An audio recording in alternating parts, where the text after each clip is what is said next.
क्या हाल है दोस्तों। मैं फिर से लेकर आया हूं आपके लिए एक नया धमाकेदार वीडियो। पुरानी वीडियो पर इतना प्यार देने के लिए दिल से थैंक यू। और हाँ, थोड़ा लेट हो गया क्योंकि ऑफिस का भी काम करना पड़ता है और एडिटिंग भी मैं खुद ही करता हूं, तो थोड़ा टाइम लग जाता है। लेकिन कोई बात नहीं, अब आ गया हूं लेकर ये नया वीडियो। तो चलिए बिना टाइम वेस्ट किए एंजॉय करते हैं इस वीडियो को। मेरा लैब में साइंटिस्ट ये खोजते हैं कि हमारा एमसी एक शक्तिशाली एस रैंक कैमरा जिसे नंबर 17 कहा जाता है अपनी फंक्शनैलिटी खो रहा है। ये तय करते हुए कि अब ये उपयोगी नहीं है, वे उसे डीमन रेल्म में एक ग्रुप ऑफ हंटर्स के साथ भेजकर फेंक देते हैं। उसे उनकी रक्षा करने का आदेश देते हैं, लेकिन उसके लौटने पर रोक लगा देते हैं। रेल्म के अंदर असंख्य मॉन्स्टर्स हमला करते हैं, लेकिन 17 आसानी से उन्हें नष्ट कर देता है, जिससे हंटर्स की जान बच जाती है। जब मिशन खत्म होता है और गेट बंद होना शुरू होता है, हंटर्स उसे योजना के अनुसार छोड़ देते हैं। कोई आदेश ना बचे और उसका शरीर विफल हो रहा हो, 17 की मानव यादें फिर से उभर आती हैं। वो एक अनाथ था जिसे अगवा कर लिया गया और 500 से अधिक मॉन्स्टर सेल्स इंजेक्ट करने के बाद उसे किमेरा में बदल दिया गया। जब उसकी जिंदगी समाप्त होने लगती है, उसका कोर एक विशाल एक्सप्लोजन छोड़ता है और एक चौंकाने वाले मोड़ में नंबर 17 फिर से जन्म लेता है।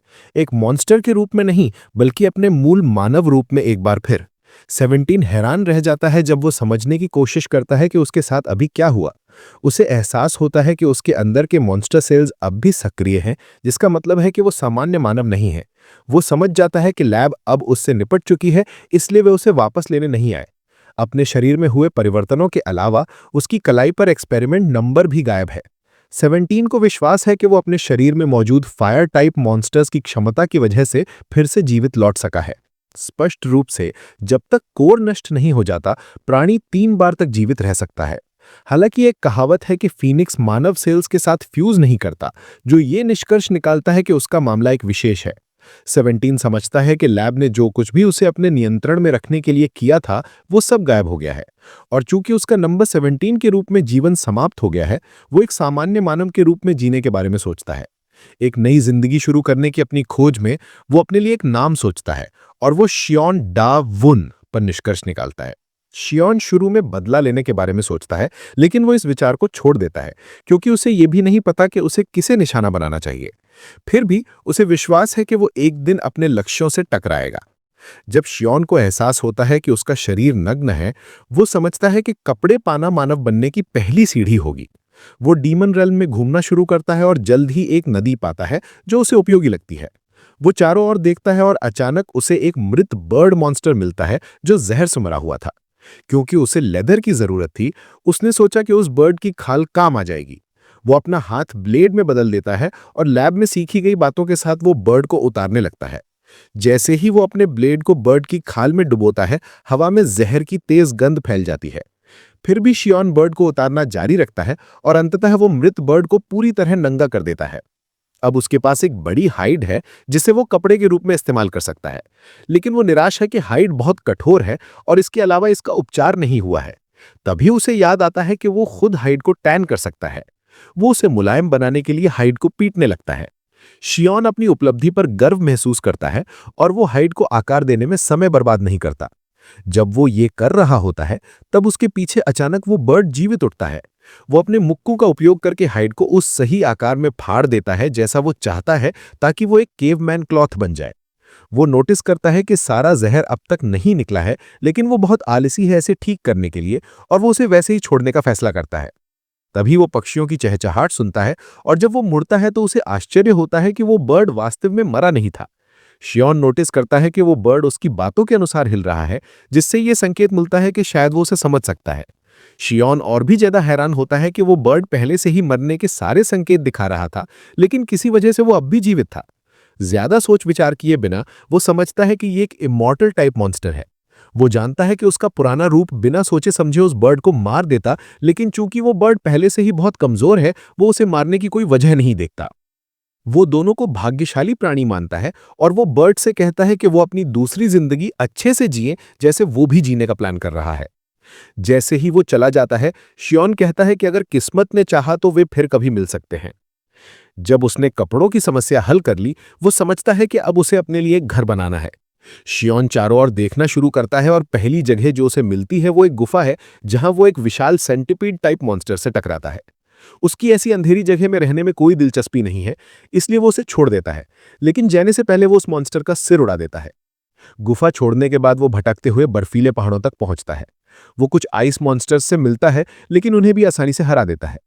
वो बर्फीले पहाड़ों को नकार देता है क्योंकि वहां उसके लिए खाना ढूंढना मुश्किल होगा। वो अपने आदर्श घर की तलाश जारी रखता है और बहुत प्रयासों के बाद वो अंततः एक ऐसी जगह पाता है जो उसे उपयुक्त रखती है। उस इलाके में एक झील है और वहां की हरियाली बहुत सुंदर है। आसपास एक पहाड़ी क्षेत्र फैला हुआ है।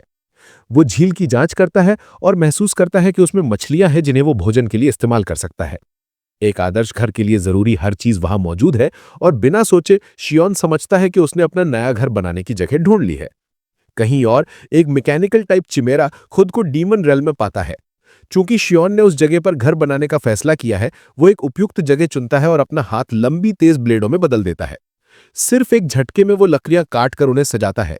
जब वो नींव की लकड़ियां जमीन पर रखता है तो उभार दिखाई देते हैं और वो जमीन को समतल करके इसे ठीक करता है। ये करने के बाद वो पेड़ पकड़ता है और उन्हें चारों कोनों में गाड़ना शुरू करता है जो घर के खंभे बनेंगे। इसके बाद वो फर्श पर प्लैंक्स बिछाता है और दीवारों के लिए उसे नेल्स नहीं मिलते, इसलिए वो स्नेल टाइप मॉन्स्टर्स के स्लाइम का उपयोग करता है।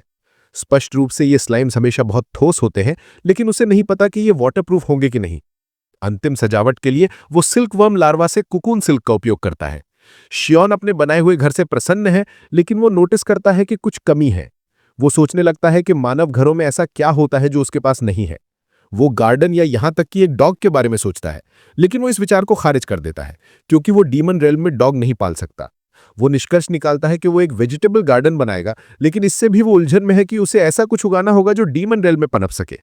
अचानक उसे याद आता है कि उसके पास एक बर्फीला पहाड़ पास में है जहां पर वो एक खास पौधा मैंड्रागोरा पा सकता है। वो तुरंत मैंड्रागोरा के हैबिटेट की ओर जाता है, जो बर्फीले पहाड़ हैं जहां डिमोनिक एनर्जी सबसे अधिक है। पहाड़ों पर गहरी बर्फ ने उसे याद दिलाया जब उसे बचपन में अगवा कर लिया गया था और लैब भेजा गया था। हालांकि उसने दर्द सहा, वो ये नहीं नकार सकता कि चिमेरा बनने के अपने फायदे हैं। चिमेरा बनने के कुछ लाभ ये हैं कि उसे ठंड या भूख की चिंता नहीं करनी पड़ती। थोड़ी देर बाद वो मैंड्रागोरा पौधों के खेत पाता है। स्पष्ट रूप से मैंड्रागोरा अत्यधिक स्ट्रेस सेंसिटिव होते हैं और वे सनफिश टाइप मॉन्स्टर जैसे होते हैं। वो बेसिकली सबसे हल्के एनवायरमेंटल चेंजेस से भी मर जाते हैं। चूंकि वो मैंड्रागोरा को स्थानांतरित करने की योजना बना रहा है, वो समझता है कि छोटे और अधिक अनुकूलनशील पौधों को चुनना सबसे अच्छा रहेगा। पहली चीज जो वो करता है वो है जड़ों को निकालना, और वो अपने कानों को ढकने के बारे में सोचता है क्योंकि ये परेशान किए जाने पर चीखने के लिए बदनाम है। वो एक मैंड्रागोरा को खींचता है, लेकिन उसके आश्चर्य की बात है कि वो शांत रहता है। वो सोचता है कि ये एक संयोग है और एक और निकालता है, लेकिन परिणाम वही रहता है। वास्तव में मैंड्रागोरा आराम से सो रहे हैं और उन्हें कोई परवाह नहीं। वो और कई निकालता है, लेकिन उनमें से कोई भी वैसा नहीं चीखता जैसा उसने सोचा था। स्पष्ट रूप से ये चीख तब होती है जब पौधे मानवों द्वारा आर्टिफिशियली उगाए जाते हैं। चूंकि मानव दुनिया में डिमोनिक एनर्जी कम होती है, इसलिए वे अक्सर स्ट्रेस्ड रहते हैं, इसलिए वे बहुत जोर से चीखते हैं। अगर उन्हें जबरदस्ती निकाला जाए तो वो भी चीखते हैं और मर जाते हैं। चूंकि वे डीमन रेल्म में हैं, मैंड्रागोरा के पास चीखने की कोई वजह नहीं है। हालांकि शियोन उलझन में है कि पौधे उससे भागने की कोशिश क्यों नहीं कर रहे, क्योंकि उन्हें कम से कम दूर भागना चाहिए था। अचानक उसे एहसास होता है कि उसके शरीर में भी मैंड्रागोरा सेल्स हैं और शायद वे उसे अपना ही मानते हैं। वो मानता है कि ये अच्छी बात है क्योंकि इससे उसे ज्यादा तनाव नहीं होगा। शियोन पहले से ही सोच रहा है कि वो मैंड्रागोरस को उगाकर कितनी अच्छी चीजें पा सकता है, जैसे चाय या यहां तक कि उन्हें स्नैक्स की तरह खाना। हालांकि जबरदस्ती उनके फल निकालने से वे जहरीले हो जाते हैं और शियोन समझता है कि उसे पौधों को भरोसा दिलाने का कोई तरीका ढूंढना होगा। तभी वो नोटिस करता है कि पास में हंटर्स मौजूद हैं और वो ये देखने का फैसला करता है कि वे खतरनाक बर्फीले पहाड़ों में क्या कर रहे हैं। इसी बीच दो हंटर्स अपने साथियों के द्वारा छोड़े जाने के बाद बी वैंक रैबिट टाइप मॉन्स्टर्स की भीड़ का सामना कर रहे हैं। वे दोनों मुश्किल से अपने बैरियर की बदौलत जिंदा हैं, लेकिन वो भी टूटने वाला है। दोनों इस बात का पछतावा करने लगते हैं कि उन्होंने बाकी नौकरियों के बजाय हंटर बनने का फैसला क्यों किया। जैसे ही वे मारे जाने वाले होते हैं, कुछ अचानक कहीं से प्रकट होता है और उनके सामने जमीन पर गिरता है। ये उनकी और रैबिट्स दोनों की नजर खींच लेता है। जब इम्पैक्ट की धूल साफ होने लगती है तो वे ये देखकर चौंक जाते हैं कि कोई व्यक्ति उनकी ओर आ रहा है, और वो कोई और नहीं बल्कि हमारा एमसी है। चियोन को एहसास होता है कि मॉन्स्टर्स स्नो बनी से लड़ रहे हैं, और जैसे ही रैबिट्स उसके शरीर से निकलने वाली ऑरा को महसूस करते हैं, उन पर घबराहट छा जाती है और वे सब हवा में गायब हो जाते हैं। हंटर्स यकीन नहीं कर पा रहे कि बी रैंक मॉन्स्टर्स सिर्फ चियोन को देखकर भाग गए। दोनों चियोन का शुक्रिया अदा करते हैं और खुद का परिचय देते हैं। वो भी ऐसा ही करता है, लेकिन हंटर्स सचमुच उलझन में पड़ जाते हैं क्योंकि उन्होंने ऐसा अजीब नाम पहले कभी नहीं सुना। चियोन फिर हंटर्स से पूछता है कि वे डीमन रेल्म में क्यों हैं, क्योंकि वे साफ देख सकता है कि वे लो रैंक हंटर्स हैं। हंटर्स स्वीकार करते हैं कि उन्होंने ये सब पैसे के लिए किया। असल में एक काम था जिसमें एक काइमेरा को जिंदा पकड़ना था और दिया गया इनाम बहुत लुभावना था। जैसे ही वे काइमेरा का जिक्र करते हैं, चियोन सतर्क हो जाता है, ये मानते हुए कि वे उसके बारे में बात कर रहे हैं। उसी समय हंटर्स बताते हैं कि काइमेरा लैब से भाग गया था और कहा जाता है कि वो एक मैकेनिकल टाइप काइमेरा है। चूंकि वो मैकेनिकल टाइप नहीं है, वो समझता है कि उसे चिंता करने की कोई जरूरत नहीं। वो गेट क्रिस्टल हासिल करने और फिर अपने नए घर लौटने की योजना बनाता है। चियोन फिर हंटर से पूछता है कि उनका गियर कहाँ है, क्योंकि उसे पूरा यकीन है कि उनके पास गेट क्रिस्टल्स होंगे। हंटर्स फिर बताते हैं कि जिन्होंने उन्हें धोखा दिया वे उनका सारा गियर साथ ले गए। फिर हंटर्स चियोन से पूछते हैं कि क्या उसका मानव दुनिया में लौटने का कोई प्लान है, क्योंकि वे लगभग अपनी सीमा पर पहुंच चुके हैं। असल में मानव डीमन रेल्म में ज्यादा देर तक नहीं रह सकते क्योंकि डेमोनिक एनर्जी उन्हें मार देती है। हालांकि इसका चियोन पर अब कोई असर नहीं पड़ता। हंटर्स चियोन से उन्हें बचाने की भीख मांगने लगते हैं, लेकिन तभी चियोन उन गद्दार हंटर्स का पता लगा लेता है।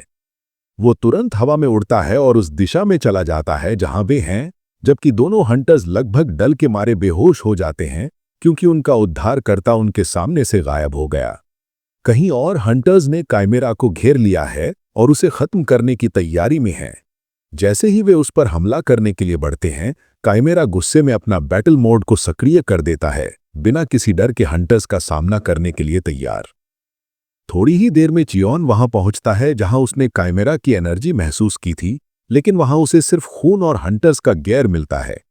इसके अलावा वहां बच्चे के पैरों के निशान बीस्ट के पैरों के निशानों से मिले हुए हैं, जो ये दर्शाते हैं कि काइमेरा लड़ते समय अपना रूप बदल रहा था। चूंकि काइमेरा लिक्विड मेटल से बना था, इसलिए यह समझ में आता है कि वो स्वतंत्र रूप से रूप बदल सकता है। हालांकि उसे बनाने में जो मटेरियल इस्तेमाल किया गया था वो बहुत दुर्लभ था, इसलिए उन्होंने उसे छोटा बनाया, बच्चे या कुत्ते के आकार से बड़ा नहीं। चियोन प्रभावित होता है कि काइमेरा ने 5 बी रैंक हंटर्स से अकेले मुकाबला किया। दूसरी ओर वे दोनों हंटर्स अब अपनी सीमा पर पहुंच चुके हैं और उनमें से एक की पत्नी गर्भवती है। वे अपनी निश्चित मौत की उम्मीद कर रहे होते हैं जब चियोन वहां आता है, उनके गेर को अपनी पीठ पर लेकर। हंटर्स उससे उन्हें बचाने की भीख मांगने लगते हैं, और जब वे उन्हें अनदेखा करने ही वाला होता है, उसे याद आता है कि उन दोनों के पास अब गेट क्रिस्टल्स नहीं हैं। हंटर्स में से एक 2 मिलियन वॉन निकालकर चियोन से कहता है कि अगर उसके पास स्टोन्स हैं तो वे उन्हें खरीदने के लिए तैयार हैं। ये साफ है कि अगर वे डीमन रेल्म से जल्दी नहीं निकले तो मर जाएंगे। चियोन इस रकम को देखकर दंग रह जाता है जो उसे गेट स्टोन के बदले दी जा रही है, जबकि उसे इसकी जरूरत भी नहीं। फिर भी वो पैसा लेने का फैसला करता है क्योंकि जब वो मानव दुनिया जाने का फैसला करेगा तब वो ये काम आएगा। चियोन फिर उनके लिए गेट खोल देता है और हंटर झुककर उसका आभार प्रकट करता है, ये वादा करते हुए कि वो ये एहसान कभी नहीं भूलेगा। हंटर अपने थके हुए साथी को पकड़ता है ताकि वे जा सकें, और तभी चियोन कहता है कि गेट स्टोन्स की कीमत तो हमेशा लगभग 2 लाख वॉन रही थी, लेकिन हंटर बताता है कि दाम बहुत पहले बदल चुके हैं। हंटर चियोन से पूछता है कि वो इसमें दिलचस्पी क्यों ले रहा है, और वो बताता है कि उसे थोड़ा बुरा लग रहा है कि उसने उनसे ज्यादा पैसे ले लिए। इस अपराध को मिटाने के लिए वो उनके लिए कुछ अच्छा करने का फैसला करता है। वे थके हुए साथी के कंधे पर हाथ रखता है और उसके शरीर में माना डालना शुरू कर देता है, जिससे हंटर्स हैरान रह जाते हैं। ये एक ऐसी तकनीक है जिसमें ए रैंक हंटर्स भी शामिल नहीं होना चाहते, क्योंकि मानाज आपस में टकराकर उलझ सकते हैं, जिससे उनके माना होल्स फट सकते हैं और अंततः मृत्यु हो सकती है। हंटर्स को लगा कि चियोन असफल होगा और वे मर जाएंगे। लेकिन उनके लिए ये चौंकाने वाली बात थी कि उसने ऐसा कर दिखाया और उसने डिमोनिक एनर्जी को शुद्ध कर दिया। हंटर्स एक दूसरे को गले लगाते हैं क्योंकि उन्हें लगा था कि वे पहले ही मर चुके हैं। उनकी मदद करने के बाद जियोन तय करता है कि अब उसे लौटना चाहिए। वे दोनों उसका आभार व्यक्त करते हैं, ये सोचते हुए कि उसका माना कितना शक्तिशाली है कि उसने आसानी से थके हुए हंटर में माना भर दिया। हंटर्स के जाने के बाद वो अपने घर लौटता है और इस बात से खुश है कि उसका सफर अच्छा रहा। वो नोटिस करता है कि मैंड्रागोरस अब जाग चुके हैं और वो समझता है कि अब उन्हें लगाने का समय है। वो जमीन पर एक जगह ढूंढता है जहां वो मैंड्रागोरस लगाता है, लेकिन वे असंतुष्ट दिखते हैं। चियोन सोचता है कि उनके साथ क्या गड़बड़ है और उन्हें अच्छा महसूस कराने के लिए कुछ माना खिलाने की कोशिश करता है। जैसा कि उम्मीद थी, उनका मूड वाकई बदल जाता है, जिससे चियोन को राहत मिलती है। उसी समय मैकेनिकल काइमेरा पास की झाड़ियों के पीछे छिपा होता है और हालांकि चियोन उसकी एनर्जी महसूस कर सकता है, वो तब तक कुछ नहीं करता जब तक काइमेरा खुद उसे संपर्क करना नहीं चाहता। चियोन अपने घर में प्रवेश करता है और हंटर से मिली सारी चीजें बाहर निकालता है, जिनमें नकद भी शामिल हैं। उन चीजों में portable burner, 8 gate stones, extra कपड़े और स्लीपिंग बैग्स हैं। चियोन खुश है कि उसे सारी जरूरी चीजें मिल गई और उसके लिए सौभाग्य की बात है कि बैग में रामेन भी है। उसे याद है कि आखिरी बार उसने रामेन तब खाया था जब वो ऑर्फनेज में था। क्योंकि उसे भूख लगी है, वो अपने लिए रामेन बनाने का फैसला करता है। रामेन पैक पर दिए गए इंस्ट्रक्शंस को देखते हुए वे एक पॉट लेता है और पानी लेने बाहर जाता है। हालांकि पानी से एक मछली उड़कर उस पर हमला करती है। क्योंकि उसे रामेन के लिए और इंग्रेडिएंट्स चाहिए, वो मछली को मार देता है और उसे पॉट में डाल देता है। रामेन में और इंग्रेडिएंट्स डालने के लिए वो जंगली अंडे और जड़ी बूटियां ढूंढता है और सब कुछ पॉट में डाल देता है। उसी समय मैकेनिकल काइमेरा देख रहा होता है और उसका पेट भूख से गुड़गुड़ाने लगता है। चियोन गैस चालू करता है और रामेन बनाना शुरू करता है, लेकिन रामेन से निकलने वाली भयानक गंध लगभग मैंड्रागोरस को बेहोश कर देती है। हालांकि खाना स्पष्ट रूप से बहुत खराब महक रहा है, मैकेनिकल काइमेरा उसमें बहुत दिलचस्पी दिखाता है। क्योंकि वे खाना चाहता है, वो एक शानदार योजना बनाता है और खुद को एक डॉग में बदल देता है। वो जानता है कि इंसान डॉग्स को पसंद करते हैं और घायल जानवरों के प्रति सहानुभूति महसूस करते हैं। वो डॉग की तरह चियोन के पास आता है, लेकिन चियोन आसानी से समझ जाता है कि ये मैकेनिकल काइमेरा है। चियोन स्थिति का आकलन करता है और समझता है कि मैकेनिकल काइमेरा अभी छोटा है और सीख रहा है। वो सोचता है कि ये काइमेरा लैब से कैसे भाग निकला और डीमन रेल्म तक कैसे पहुंचा। चूंकि काइमेरा उसके साथ जुड़ना चाहता है, वो उसे ये भयानक दिखने वाला रामेन ऑफर करता है जो उसने बनाया था। दोनों साथ बैठकर खाना खाते हैं और ये चियोन को उस ऑर्फनेज की याद दिलाता है जब वो अपने साथियों के साथ रामेन खाता था। खाना खत्म करने के बाद चियोन काइमेरा से कहता है कि अब वो जा सकता है क्योंकि उसे सफाई करनी है। डॉग मुड़कर जाने लगता है, लेकिन जैसे ही वे चलता है, चियोन उसे याद दिलाता है कि वे पहले अपने बाएं पैर से लंगड़ा रहा था। चौंक जाता है और समझ जाता है कि उसकी पहचान खुल गई है, लेकिन वो तुरंत अपना तथाकथित घायल पैर बदलकर चलता रहता है। थोड़ी देर बाद चियोन लॉन्ड्री करने की सोचता है और हंटर से मिले कपड़े निकालता है। वो समझता है कि उसे ये करना ही होगा क्योंकि वे लेदर के कपड़े पहनकर जिंदगी नहीं बिता सकता जैसे कोई केवमैन। वे शर्ट को एक पत्थर पर रखता है और ये सोचता है कि वे वही लॉन्ड्री करने का तरीका अपनाएगा जो उसे आता है। वे एक छोटी लकड़ी पकड़ता है और धीरे से शर्ट पर मारता है, लेकिन उसकी हैरानी की बात है कि उसका हल्का प्रहार भी पत्थर और शर्ट दोनों को तोड़ देता है। चियोन अपनी ताकत के कारण होने वाली निराशा महसूस करता है, लेकिन वे खुश है कि उसके पास एक और शर्ट है जिसे वे आजमा सकता है। हालांकि वे नोटिस करता है कि मैकेनिकल काइमेरा अब भी उसका पीछा कर रहा है, भले ही उसने अब तक उससे संपर्क नहीं किया। वो लगातार अपना रूप बदलकर आसपास की चीजों जैसा बनने की कोशिश कर रहा है और चियोन की हर गतिविधि पर नजर रख रहा है। अब तक जो उसने देखा, उससे चियोन ये निष्कर्ष निकालता है कि मैकेनिकल काइमेरा की उम्र 5 साल से कम है। इसके अलावा उसकी बोली भी मैकेनिकल और टूटी फूटी है, जिसे चियोन ठीक मानता है क्योंकि ये यंग काइमेराज में ज्ञान जबरदस्ती डालने का साइड इफेक्ट है। काफी मेहनत के बाद वे लॉन्ड्री करने में सफल होता है और शर्ट अच्छी निकलती है। हालांकि शर्ट धोने के बाद उसे एहसास होता है कि वे उसके लिए बहुत छोटी है, लेकिन उसे फेंकने के बजाय वे उसे रस्सी पर टांग देता है और एक ट्रॉफी की तरह छोड़ देता है। इसके बाद वे सोचता है कि अब मैंड्रागोरस को चेक करना अगला काम है। जैसे ही वे कपड़ा रस्सी पर छोड़ता है, मैकेनिकल काइमेरा उसे पकड़ता है और पहन लेता है, सिर्फ इसलिए क्योंकि उसने देखा कि इंसान ऐसे ही करते हैं। मैकेनिकल काइमेरा घोषणा करता है कि अब ये शर्ट उसकी है और इसे और बेहतर दिखाने के लिए वे खुद को एक खूबसूरत लंबे बालों वाली यंग गर्ल में बदल देता है। मैंड्रागोरास को देखते हुए चियोन नोटिस करता है कि वे अजीब व्यवहार कर रहे हैं जो सामान्य नहीं है। पौधों की पत्तियां मुरझा चुकी हैं और उनकी जड़ें सूखी दिखाई देती हैं। चियोन उलझन में था, क्योंकि जब वो मंड्रागोरा के लिए खेत बना रहा था तब उसने सारे खरपतवार निकाल दिए थे। चियोन ने फिर ध्यान से जांच की और तभी उसे पता चला कि जमीन के नीचे परजीवी हैं जो मंड्रागोरा के लिए मुश्किलें खड़ी कर रहे हैं। वो खुद को दोष देता है कि उसने पूरी तरह से जांच नहीं की, जिसकी वजह से पौधे लगभग मर ही गए। वो सोचता है कि उसे एक ठीक-ठाक गार्डन बनाना होगा जो उसके घर के बराबर बड़ा होगा। जैसे ही वो शुरू करने वाला था, काइमेरा वहां आकर उसे अभिवादन करता है। चियोन हैरान रह जाता है ये देखकर कि काइमेरा एक लड़की में बदल गया है और उससे बात करने की कोशिश कर रहा है। लड़की चियोन से पूछती है कि क्या पीछे की इमारत उसका घर है, और चियोन कहता है हाँ। फिर वो पूछती है कि क्या वो इस जमीन का निवासी है, और जैसे ही चियोन ये सुनता है वो उसके साथ थोड़ा मजाक करने का सोचता है। चियोन कहता है कि हाँ वो यहीं का है, और वो काइमेरा से पूछता है कि वो किस ट्राइब से है। काइमेरा इस सवाल से दंग रह जाता है, लेकिन थोड़ी देर सोचने के बाद वो बताता है कि वो वाटरफॉल के उस पार से आया है जो काफी दूर है। वो जोड़ता है कि वो इतनी दूर है कि चियोन उसे ढूंढ ही नहीं सकता। चियोन मजाक में आगे बढ़ते हुए पूछता है कि क्या वो कोकोनट ट्राइब से है जो वाटरफॉल के पास है। काइमेरा तुरंत सहमत हो जाता है और कहता है कि वो कोकोनट ट्राइब से है। चियोन फिर उसके पहने हुए कपड़े की तरफ इशारा करता है और कहता है कि ये तो साफ साफ उसी का है।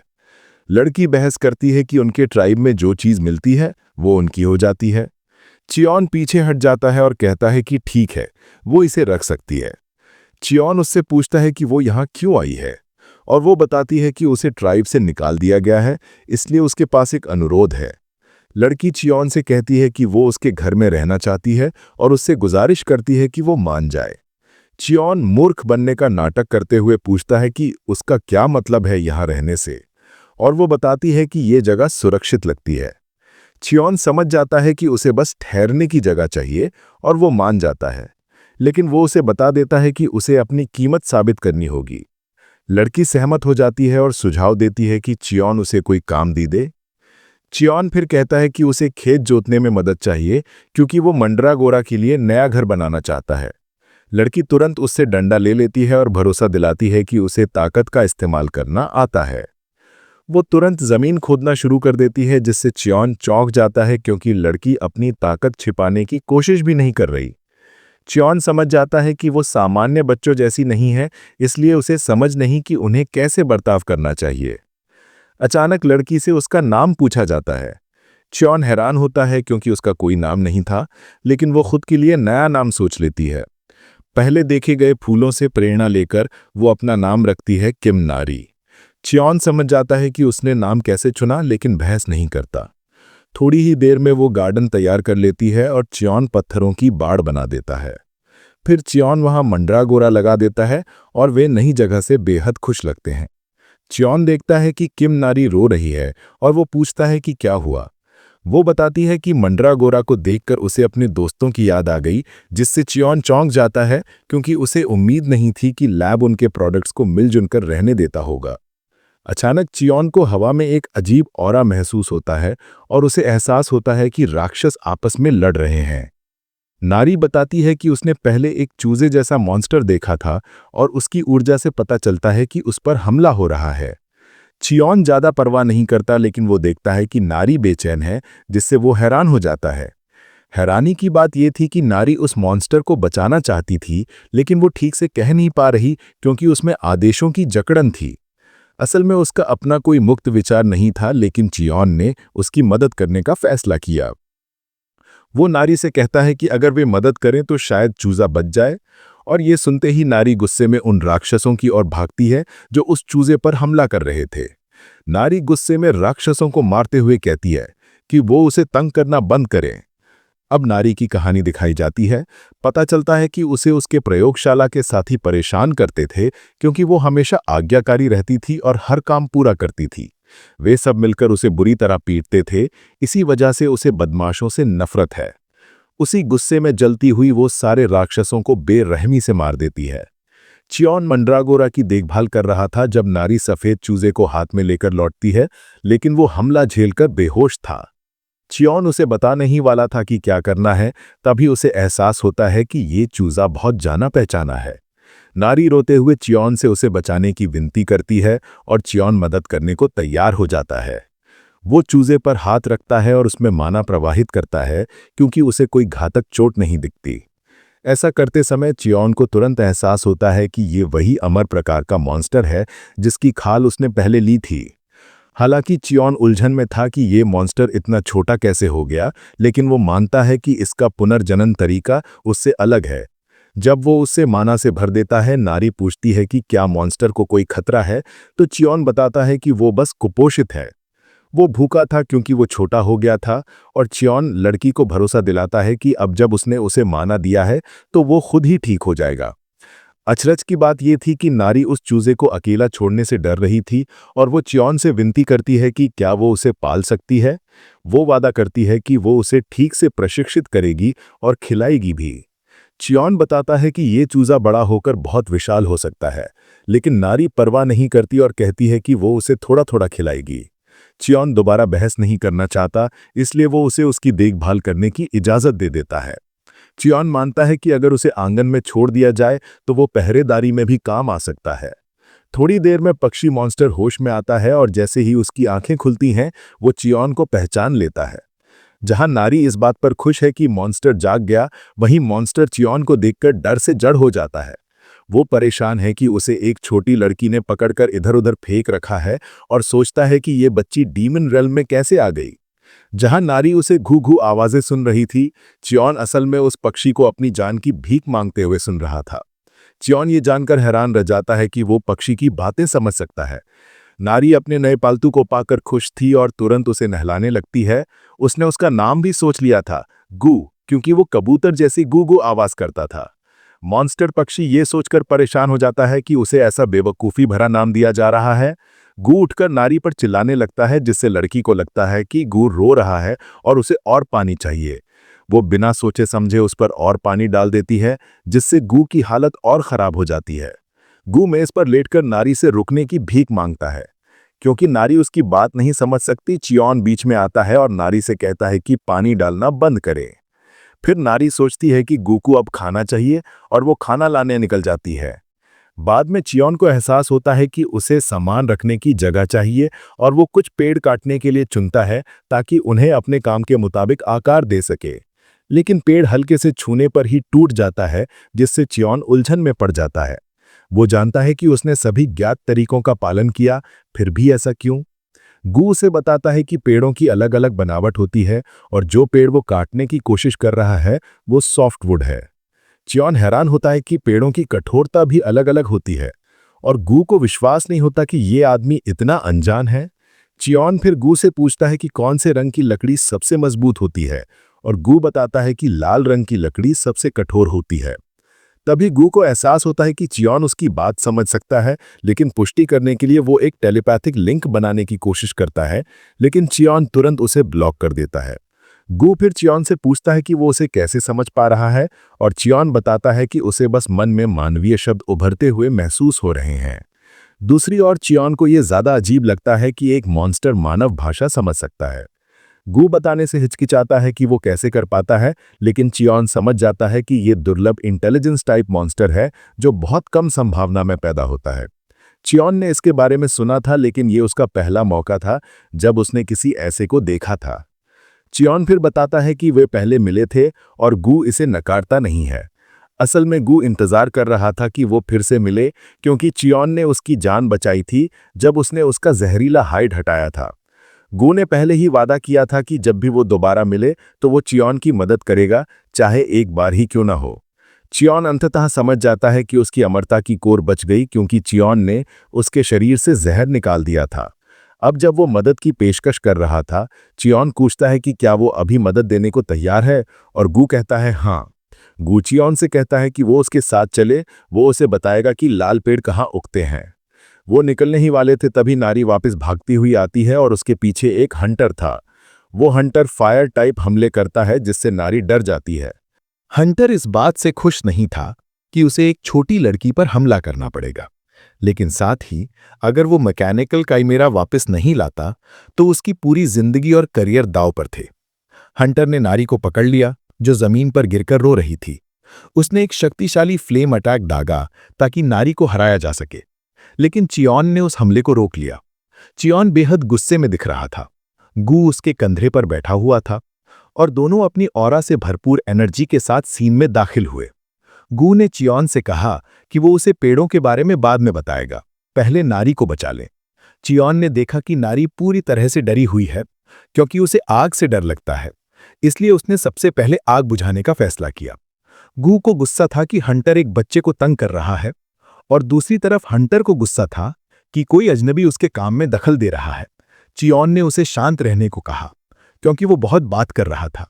ये सुनकर हंटर बुरी तरह गुस्से में आ गया और उसने अपने शरीर से और ज्यादा आग निकाल दी, लेकिन चियोन ने आसानी से उसे काबू कर लिया। उसने अपनी एनर्जी ब्लास्ट से पीछे की पहाड़ी पर प्रहार किया जिससे वो पहाड़ी ढहकर हंटर पर गिर पड़ी। हंटर को इसका एहसास बहुत देर से हुआ और इससे पहले कि वो कुछ कर पाता वो रेत के ढेर में दब गया। चियोन ने नारी के पास जाकर कहा कि अब उसे डरने की कोई जरूरत नहीं है। उसने उसे भरोसा दिलाया कि जब भी किसी चीज से डर लगे तो उसे एक बार में खत्म कर देना चाहिए। फिर चियोन हंटर की ओर गया। उसने उसका सिर पकड़कर रेत से बाहर खींचने की कोशिश की, लेकिन उसकी हैरानी तब बढ़ गई जब हंटर के बाल हाथ में आ गए। चियोन हैरान रह गया जब उसने देखा कि हंटर पूरी तरह गंजा है। पूरी टीम चौंक गई क्योंकि हंटर बहुत जवान दिखता था, लेकिन पहले से ही गंजा था, इसीलिए वो विग पहनकर अपनी इनसिक्योरिटी छिपा रहा था। नारी, जो कुछ देर पहले तक मरने जैसी रो रही थी, अब जोर जोर से मिस्टर बॉल्डी पर हंसने लगी।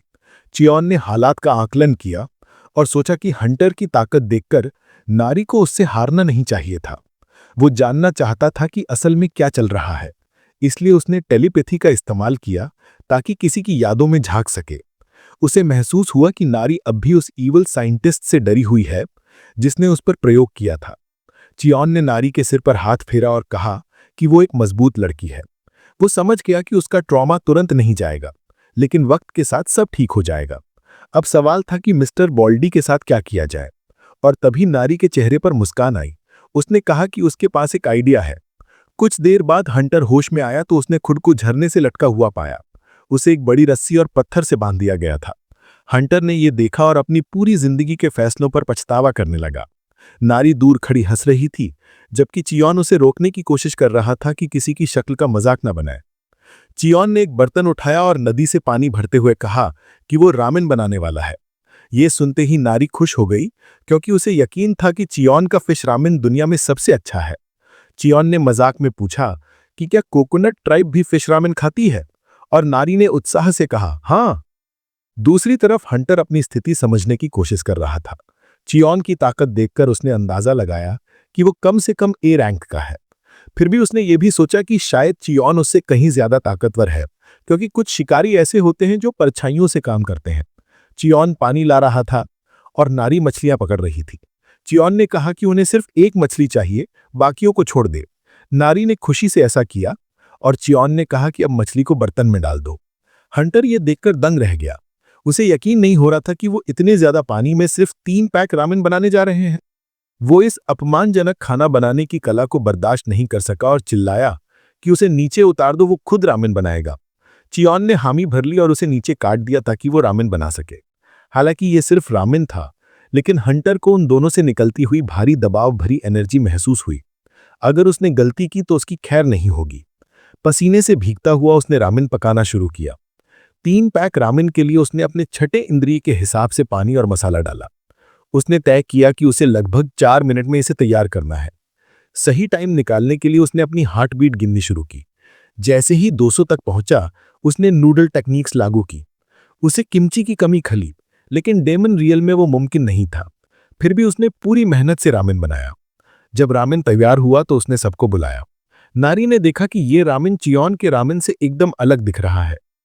सबने चखा और जैसे ही पहला कौर मुंह में गया, सब फूड गैज्म में चले गए। नारी उछलकर बोली कि रामेन कितना स्वादिष्ट है, यहां तक कि गू भी हैरान रह गया। उसने पूछा कि क्या इंसान रोज इतना स्वादिष्ट खाना खाते हैं। चियोन ने कहा कि वो भी हैरान है, लेकिन पहले रामेन खत्म कर लें। थोड़ी देर बाद सबने खाना खत्म किया और मन ही मन चाहते रहे कि ये खत्म ना होता। हंटर ने घबराते हुए पूछा कि क्या उन्हें रामेन पसंद आया। चियोन ने पूछा, अब बताओ तुम्हें क्या चाहिए। हंटर थोड़ा उलझ गया, तो चियोन ने कहा कि इतना स्वादिष्ट खाना खाकर वो यूं ही नहीं जाने देगा, कुछ तो मांगना पड़ेगा। हंटर, जिसका नाम किशियोक था, जमीन पर गिर पड़ा और बोला कि चियोन उसे अपनी तरह ताकतवर बनना सिखाए। चियोन ये सुनकर दंग रह गया। उसने पूछा कि मैं उसका मास्टर नहीं हूं, फिर भी क्यों? किशियोक बोला कि चियोन सबसे ताकतवर हंटर है जिसे उसने कभी देखा है। उसने देखा कि चियोन डेमन रियल में बस गया है, घर भी बना लिया है। किशियोक ने कहा कि अगर वो साथ रखे तो उसका फायदा ये होगा कि वो बहुत अच्छा खाना बना सकता है और मानव रियल से चीजें लाने का काम भी करेगा। वो बेताबी से चाहता था कि चियोन उसे सिखाए ताकि वो ए रैंक तक पहुंच सके। चियोन ने पूछा कि क्या उसने नारी पर बाउंटी के लिए हमला किया था। किशियोक ये सुनकर चौंक गया कि मैकेनिकल लाइफ फॉर्म का अब नाम भी रख दिया गया है। चियोन ने उसके कान में फुसफुसाते हुए कहा कि अब से उसे यही मानना है कि नारी कोकोनट ट्राइब से है। किशियोक ने कहा कि उसने नारी का पीछा निजी कारणों से किया था, बाउंटी के लिए नहीं। उसने बताया कि जैसे ही वो हंटर प्रमोशन टेस्ट पास कर लेगा, उसे किसी चीज की चिंता नहीं रहेगी। उसकी ईमानदारी सुनकर चियोन ने उसकी मदद करने का फैसला किया, क्योंकि उसने उसके लिए स्वादिष्ट खाना बनाया था। चियोन ने कहा कि ट्रेनिंग शुरू करने के लिए पहले स्पारिंग मैच करेंगे। किशियोक खुश हो गया, लेकिन नारी बीच में बोल पड़ी कि वो स्पार करना चाहती है। चियोन ने पूछा कि क्या उसे अपने शब्दों पर भरोसा है, तो नारी ने याद दिलाया कि चियोन ने खुद कहा था कि डरावनी चीजों को नॉकआउट करना चाहिए। अब दृढ़ निश्चय से भरी हुई नारी ने किशियोक की आग को भी बुझाने की ठान ली। चियोन ने एक भारी पत्थर की ओर इशारा करके पूछा कि क्या वो पत्थर तोड़ सकता है। वो ब्लैक आयरन स्टोन था जो हीरे से कई गुना कठोर माना जाता था। किशियोक हैरान रह गया और बहाने बनाने लगा कि वो पत्थर नहीं तोड़ सकता, लेकिन उसी वक्त नारी ने उसे चकनाचूर कर दिया और स्पारिंग शुरू करने की मांग की। फिर कहानी किशियोक के अतीत में चली जाती है। वो एक प्राकृतिक रूप से अवेकन्ड हंटर था और बचपन से ही एक प्रोडिजी माना जाता था। उसने 8 साल की उम्र में अपनी पावर्स हासिल की थी, जबकि आम लोग 10 या उससे ज्यादा की उम्र में जागृत होते हैं। उसकी मेहनत ने उसे 20 साल से पहले ही बी रैंक प्लस बना दिया था। सब कुछ सही चल रहा था जब उसने महसूस किया कि उसके बाल झड़ रहे हैं। 20 की शुरुआत में ही उसके सिर का मुकुट झड़ने लगा और 25 तक पहुंचते ही उसका माथा एम शेप में खाली हो गया। वो कई फार्मेसी गया, लेकिन डॉक्टरों ने कहा कि ट्रांसप्लांट बेकार होगा क्योंकि बाल फिर गिरेंगे। पहले जो हैंडसम और टैलेंटेड था, अब गंजापन उसकी रोशनी बुझा चुका था।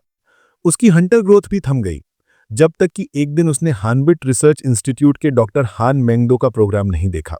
डॉक्टर ने बताया कि उसने गलती से रेयर लिक्विड अपने सिर पर गिरा लिया और उसके सारे बाल फिर से उगाए। वो लगभग 90 साल का था, लेकिन सिर पर पूरे बाल थे। किशनो की आंखें उम्मीद से जग गईं, लेकिन जब डॉक्टर ने कहा कि वो बाकी लिक्विड से मैकेनिकल लाइफ फॉर्म बनाएगा और पुरस्कार के लिए मुकाबला करेगा, तो किशोक टूट गया। उसे गुस्सा आया कि असली मानवता का काम बाल झड़ने का इलाज पर ध्यान नहीं दिया जा रहा है।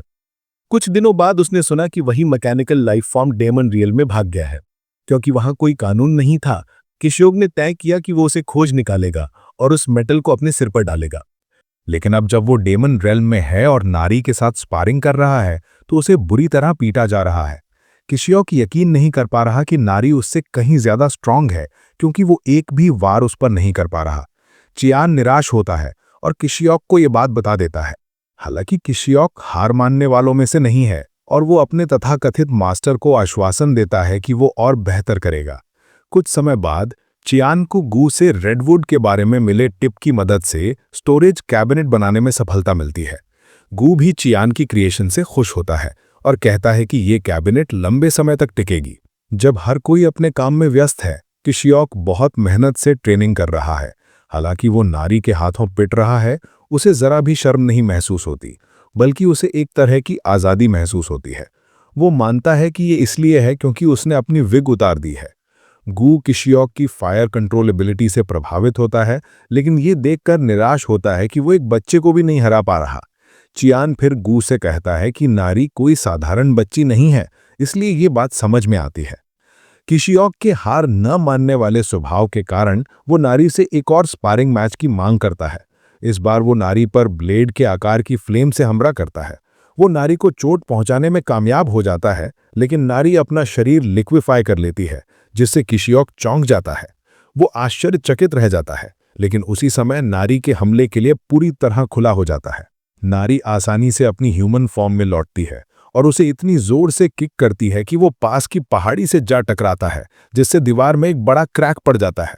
नारी आत्मविश्वास से कहती है कि अब उसे आग से डर नहीं लगता और ये सब चियान की वजह से है।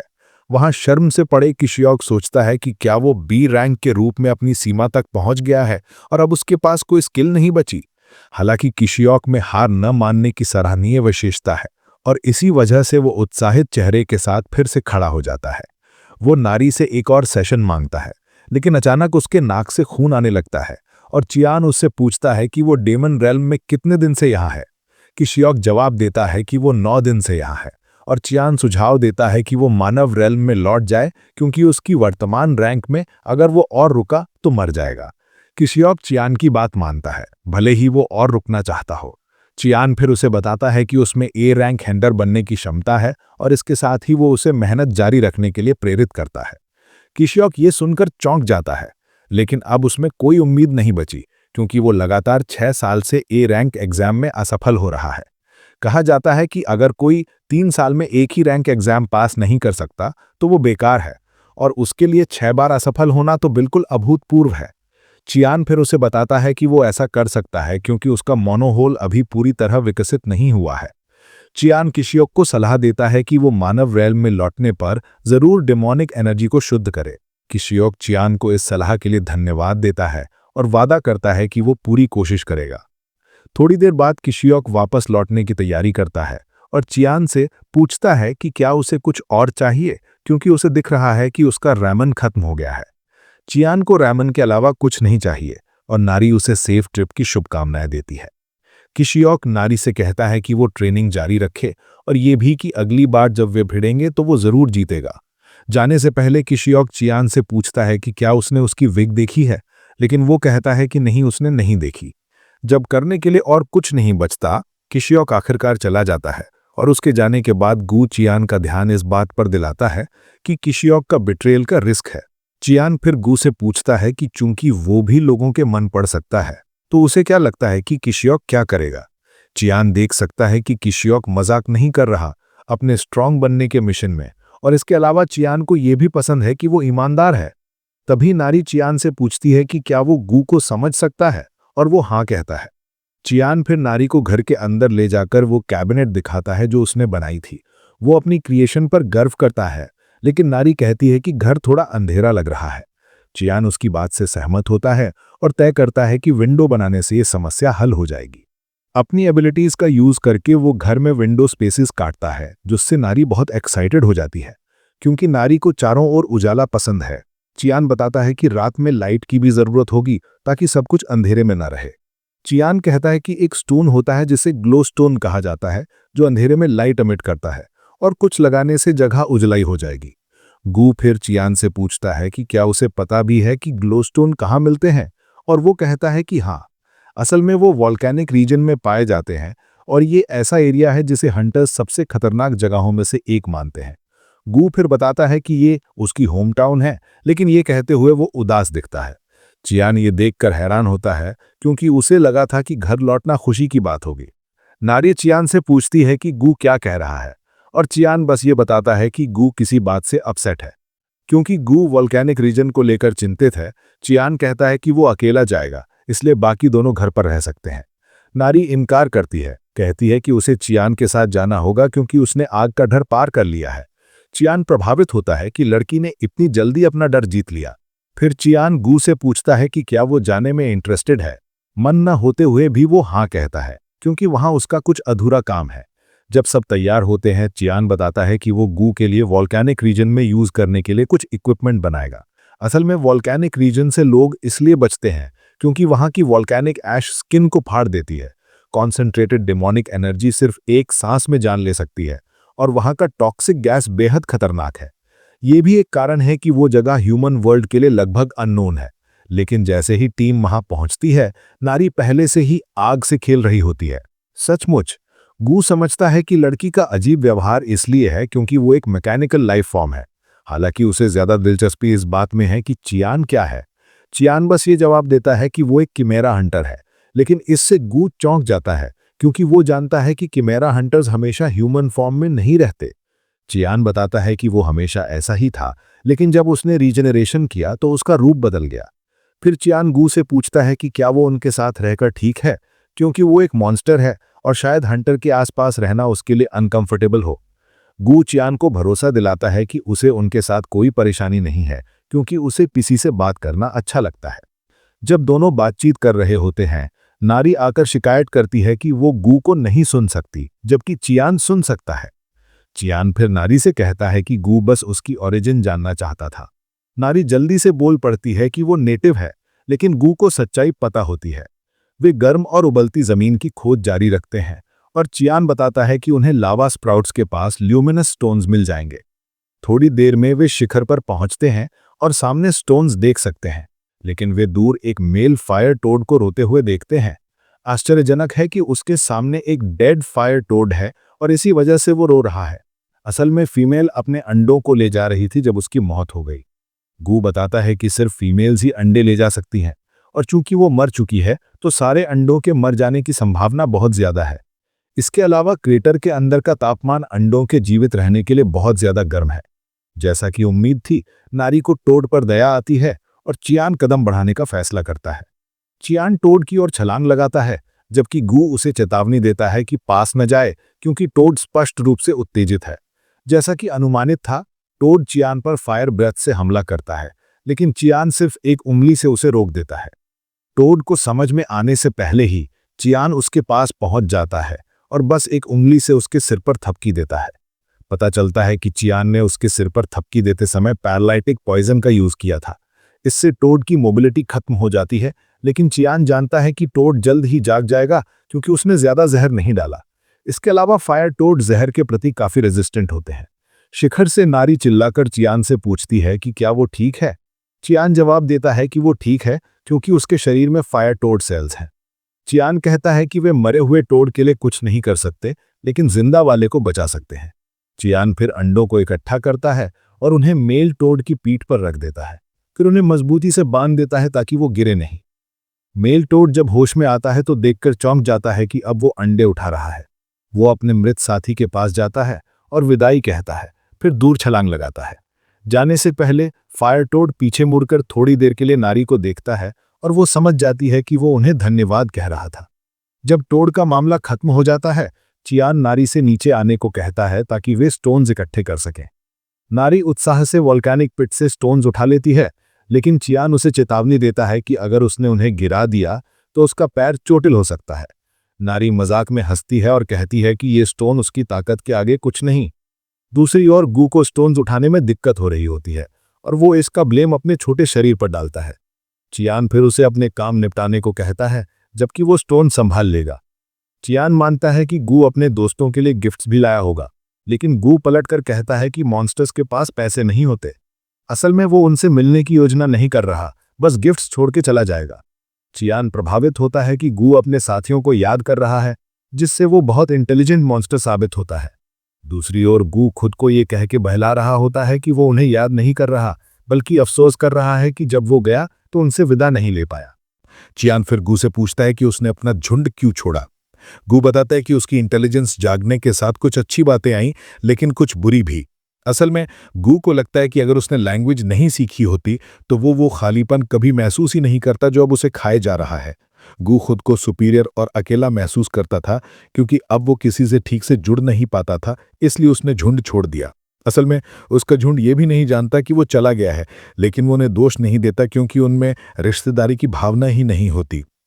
पत्थर हटाने की प्रक्रिया में नारी को अचानक एक अंडा मिलता है जो साफ तौर पर मॉन्स्टर एग है, लेकिन उसे नहीं पता कि किसका है। हालांकि जब गू लगभग गिर गया और उसके हाथ से पत्थर छूट गया, तब अंडे पर हल्की दरार पड़ गई थी। चियान को चिंता होती है कि शायद उस हैचलिंग को दिक्कत हो, क्योंकि उसे खुद अपने अंडे को तोड़कर बाहर निकलना जरूरी होता है ताकि वो मजबूत और स्वस्थ बन सके। नारी चिंतित हो जाती है और सुझाव देती है कि वे अंडा साथ ले चलें ताकि वो पक ना जाए। गूस का विरोध करता है क्योंकि उन्हें नहीं पता कि उसमें से कौन सा मॉन्स्टर निकलेगा। वहीं चियान एक परफेक्ट सोल्यूशन सोचता है। उसे एक ऐसी जगह याद आती है जो घोंसले के लिए बिल्कुल सही है, और साथ ही उसे थोड़ी जिज्ञासा भी है कि उस अंडे के अंदर क्या है। सोच विचार के बाद चियान तय करता है कि वे अंडा घर ले जाएंगे। गू अभी इस पर अड़ा रहता है कि उन्हें अंडा छोड़ देना चाहिए, क्योंकि उसने ऐसा अंडा पहले कभी नहीं देखा। तब चियान उसे गिल्ट ट्रिप देने की कोशिश करता है। पूछता है कि फिर उसने पत्थर गिराकर अंडे में दरार क्यों डाली थी। गो गलती मान लेता है, लेकिन याद दिलाता है कि नारी को उस बेवकूफ़ी भरे फैसले की वजह से नुकसान हो सकता है जो चियान लेने वाला है। चियान कहता है कि जब तक वो साथ है, किसी को चिंता करने की ज़रूरत नहीं। गू उसकी बात मान लेता है और अंडा घर ले जाने के लिए तैयार हो जाता है। जब सब सहमत हो जाते हैं तो चियान सुझाव देता है कि अब वे अपना स्टोन माइनिंग जारी रखें। थोड़ी देर बाद जब ग्रुप घर लौटता है तो देखते हैं कि किस्योक वापस आ चुका है। चियान हैरान होता है कि वो इतनी जल्दी लौट आया। किस्योक कहता है कि वो चियान के बैग्स उठा लेगा और चियान बैग्स उसे दे देता है क्योंकि किस्योक दावा करता है कि वो स्ट्रांग है। किस्योक बैग उठाता है लेकिन तुरंत गिरा देता है जैसे उसे थॉर का हैमर पकड़ाया गया हो। तभी चियान नोटिस करता है कि केसियोक के चेहरे पर चोट के निशान है और वो पूछता है कि क्या हुआ। वहीं ज्वालामुखी क्षेत्र में गू अपने साथियों के लिए रामेन पैक्स छोड़ आता है। चियान समझ जाता है कि केसियोक कहीं पिटा है, लेकिन उसे ये जानकर झटका लगता है क्योंकि केसियोक ऐसा इंसान नहीं लगता जो बुलीड हो सके। केसियोक अपनी हालत का बचाव करते हुए कहता है कि नारी अक्सर उसे मारती है, लेकिन चियान को यकीन नहीं होता कि वो इस पर गर्व कर रहा है। ज्यादा सवालों से बचने के लिए केसियोक बहाना बनाकर भाग जाता है कि उसे खाना तैयार करना है। थोड़ी देर बाद नारी चियान को पत्थरों पर काम करते देखती है और पूछती है कि वो क्या कर रहा है। चियान बताता है कि वो लैंप बना रहा है, पत्थरों को काटकर और आकार देकर। वो कहता है कि वो ग्लोस्टोन्स को छत पर टांग देगा और भरोसा दिलाता है कि वो बहुत अच्छा लगेगा। नारी उसकी तारीफ करती है कि वो बहुत स्मार्ट है और चीजें डिटेल में समझाता है। साथ ही नारी मानती है कि चियान एक दयालु इंसान है, बिल्कुल उसके पिता की तरह। चियान मौका पकड़कर पूछता है कि क्या वो अपने डैडी की बात कर रही है जो कोकोनट ट्राइब में है। नारी मुस्कुराकर हाँ कह देती है। थोड़ी देर बाद गू और मैंड्रागोरास में लड़ाई हो जाती है क्योंकि गू सोचता है कि उन्होंने उसका इलाका घुसपैठ कर लिया। बाद में केसियोक अपनी स्पेशल डिश टोफू पॉकेट्स बनाकर सबको खाने के लिए बुलाता है। चियान खाने में दिलचस्पी दिखाता है, लेकिन पहले पूछता है कि उसके चेहरे का क्या हुआ। केसियोक बताता है कि वो हंटर एसोसिएशन गया था प्रमोशन एग्जाम के लिए अप्लाई करने, लेकिन वहां कुछ ए रैंक हंटर से झगड़ा हो गया जो उसे 7 साल से फेल होने पर चिढ़ा रहे थे। बाद में झगड़ा बढ़ गया। इससे पहले कि वो कहानी पूरी करें, ग्रुप खाना खत्म कर चुका होता है और मांगता है। केसियोक बताता है कि हंटर्स ने कहा कि उसे घूमना छोड़ देना चाहिए क्योंकि वो टोटल फेलियर है। वो उसके बालों का मजाक उड़ा रहे थे, जिससे वो भड़क गया और लड़ाई हो गई। चियान पूछता है कि क्या वो पूरी तरह बॉल्ड है या उसने शेव किया है। पता चलता है कि उसके बाल झड़ने का कारण अब तक मेडिकल मिस्ट्री है। फिर चियान पूछता है कि अगला एग्जाम कब है और केसियोक बताता है 90 दिनों में। तब चियान कहता है कि अब टाइम है स्पेशल ट्रेनिंग शुरू करने का। केसियोक एक्साइटेड होकर कहता है कि वो जो कहेगा वो करेगा। चियान उसे शौक देता है कि पहला काम है नारी से बर्तन धोने का जिम्मा लेना। केसियोक रोने लगता है, लेकिन चियान कहता है कि उसे बाकी ग्लोस्टोन्स भी धोने होंगे ताकि उन पर से वोल्केनिक ऐश हट जाए। केसियोक हैरान होता है और याद दिलाता है कि उसने तो स्पेशल ट्रेनिंग की बात की थी। चियान कहता है कि अगर वो ट्रेनिंग इग्नोर करना चाहता है तो अपनी जिंदगी को कचरा बना सकता है। फिर वो नारी से कहता है कि चलो मछली पकड़ने चलते हैं ताकि डाइजेशन में मदद मिले। नारी खुश हो जाती है और केसियोक समझ जाता है कि चियान के कहने के पीछे कोई कारण है। शिकायत करने की बजाय वो बर्तन धोने लग जाता है क्योंकि वो मेहनती आदमी है जिसने बी क्लास तक पहुंचने के लिए बहुत मेहनत की है। केसियोक अपनी अच्छाइयों की तारीफ करता हुआ नारी और चियान के पीछे भागता है और नदी पर पहुंच जाता है। जब नारी और चियान मछली पकड़ने की कोशिश कर रहे होते हैं, केसियोक बर्तन धोने में लगा होता है लेकिन मछलियों से जूझ रहा होता है। असल में उसकी पावर की नेचर उसे एक्वेटिक जानवरों से निपटने में मुश्किल देती है। चियान निराश होता है और कहता है कि उसकी माना की भी कुछ यूज है। वो कहता है कि वो अपनी माना से शील्ड बनाए। केसियोक कहता है कि वो कोशिश तो करता है लेकिन कभी काम नहीं करती। ये सुनकर चियान एक ग्लोस्टोन उठाता है और कहता है कि उसे पकड़े। केसियोक हैरान होता है, लेकिन जैसे ही पकड़ने जाता है पत्थर गिर जाता है। तब उसे एहसास होता है कि पत्थर में डेमनिक एनर्जी भरी है और वो उसे पकड़ने की ताकत नहीं जुटा पा रहा। चियान कहता है कि वो सही है, कुछ ग्लोस्टोन्स में कंडेंस्ड डेमनिक एनर्जी होती है जो डेमन रेल्म से आती है और रॉ और अनरिफाइंड पावर होती है। वो समझाता है कि उसे रिफाइंड माना से उसे पुश करना होगा ताकि वो ठीक से पावर इस्तेमाल कर सके। चियान बताता है कि उसके शरीर में बहुत माना है, बस वो कंट्रोल करना नहीं जानता। वो उसके सीने पर एक बिंदु पर टैप करता है और पूछता है कि क्या उसके अंदर कोई पाथ खुला महसूस हो रहा है। जैसा चियान ने कहा, केसियोक अपने अंदर माना का बहाव महसूस करता है। चियान कहता है कि उसी रास्ते को फॉलो करो और ग्लोस्टोन उठाने पर ध्यान दो। केसियोक वैसा ही करता है और थोड़ी मेहनत के बाद पत्थर उठा लेता है। वो खुश होता है कि बर्तन धोना और पत्थर साफ करना दरअसल चियान की ट्रेनिंग प्लान का हिस्सा था। खुश होकर केसियोक कहता है कि अब वो सब कुछ करेगा जो चियान कहेगा। चियान उसकी डिटर्मिनेशन देखकर खुश होता है क्योंकि अंदर से वो जानता है कि केसियोक ये कर सकता है। रात में चियान ग्लोस्टोन छत पर लटकाता है जो एक सुंदर लैंप बन जाता है। बाकी सब सो चुके होते हैं, बस गू जाग रहा होता है क्योंकि वो दिन में सो चुका था। अचानक वो देखता है कि नारी नींद में ज़ॉम्बी जैसी उठती है और बाहर चली जाती है। वो आश्चर्यचकित होता है जब नारी घर से बाहर जाकर अपने गंदे कपड़े धोने लगती है। चियान और गू दूर से देखते हैं कि लड़की आधी रात में लॉन्ड्री क्यों कर रही है। गू सोचता है कि शायद उसे जरूरत है क्योंकि उसके पास और कपड़े नहीं है। थोड़ी देर बाद नारी खुशी खुशी पानी से बाहर आती है क्योंकि उसने लॉन्ड्री पूरी कर ली है। वो अपनी छोटी जीत मना रही होती है, तभी चियान बाहर निकलता है जैसे ताज़ी हवा लेने आया हो। नारी पूछती है कि वो बाहर क्या कर रहा है, तो वो कहता है कि वो गू के साथ वॉक पर है। फिर वो नारी से पूछता है कि क्या वो भी वॉक पर है। वो घबराकर हाँ कह देती है। चियान उसे रुकने को कहता है और उसकी कमर पर एक बेल्ट और फ्लावर लगाता है। नारी को नया लुक पसंद आता है क्योंकि वो कूल लग रही होती है। अचानक जंगल से कोई अजीब सी आवाज आती है और नारी डर जाती है, लेकिन चियान कहता है कि डरने की बात नहीं, वो बस ग्रास हॉपर है।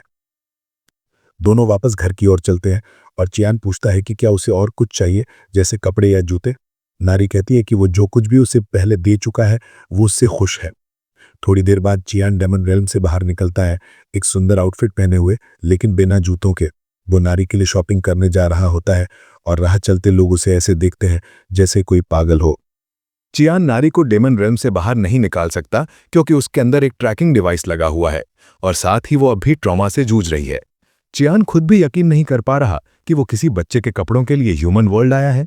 जब वो सड़क पर खड़ा कपड़ों की दुकान ढूंढ रहा होता है, तभी एक फटेहाल लड़का उसके पास आता है और कहता है कि वो उसे कपड़ों की दुकान तक पहुंचा सकता है, बस 10,001 में।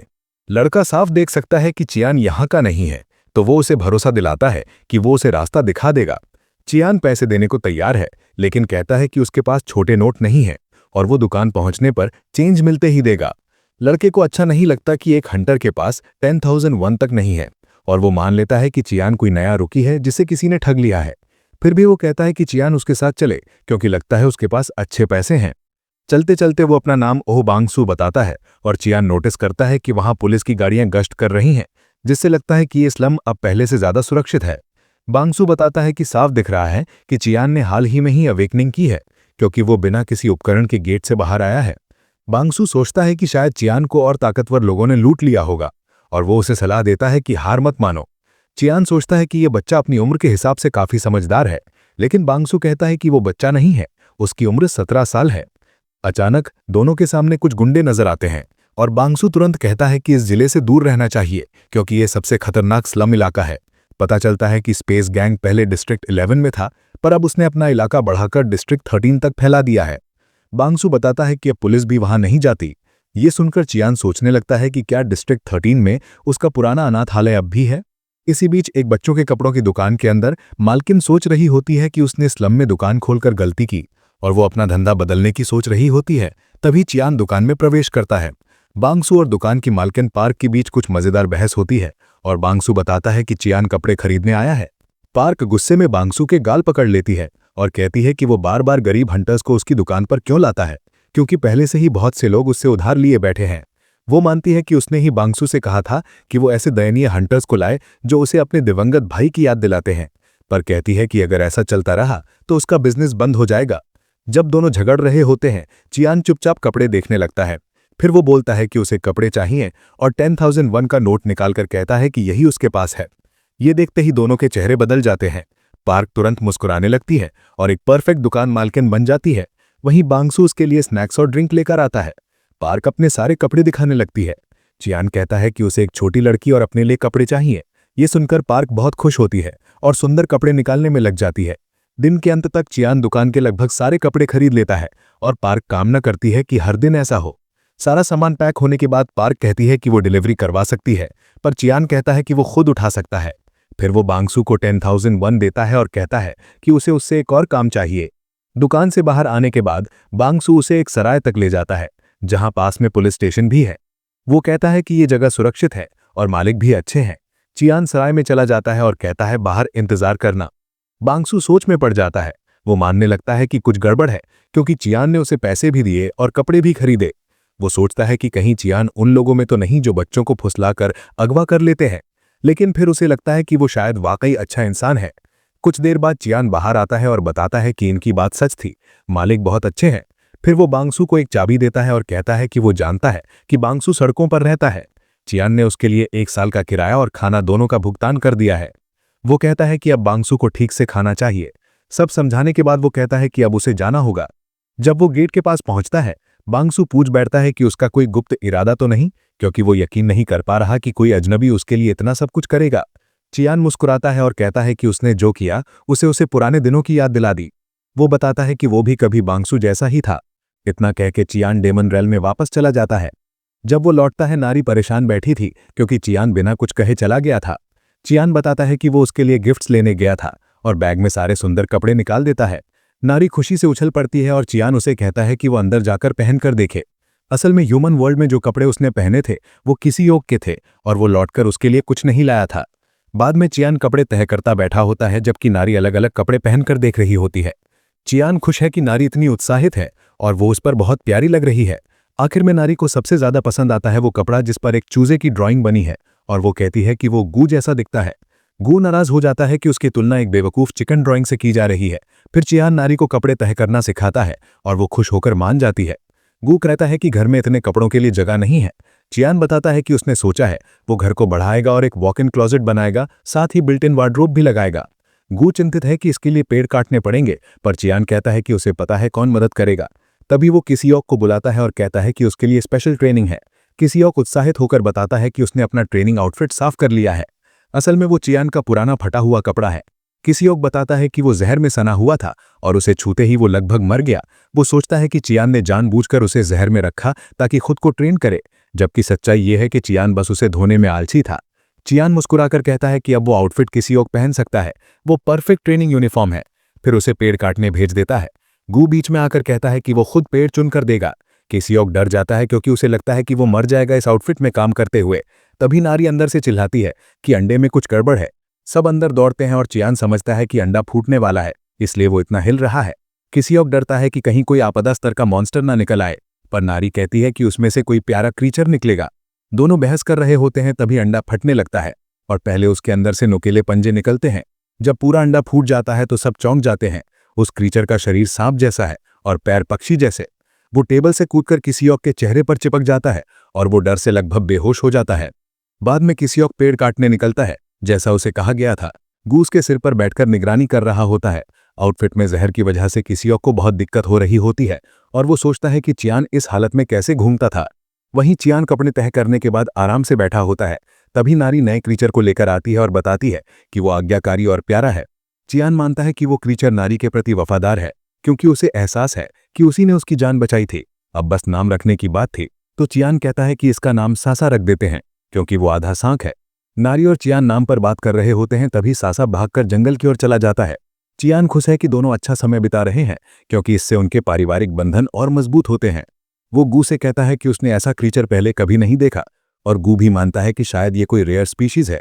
गू ये भी बताता है कि संभवतः ये वॉल्केनिक रीजन से आया है और इसलिए उन्हें मैंड्रागोरास पर नजर रखनी चाहिए, क्योंकि उस क्षेत्र के मॉन्स्टर्स पौधों को खा जाते हैं, खासकर वो पौधे जिनमें ज्यादा डेमोनिक एनर्जी होती है।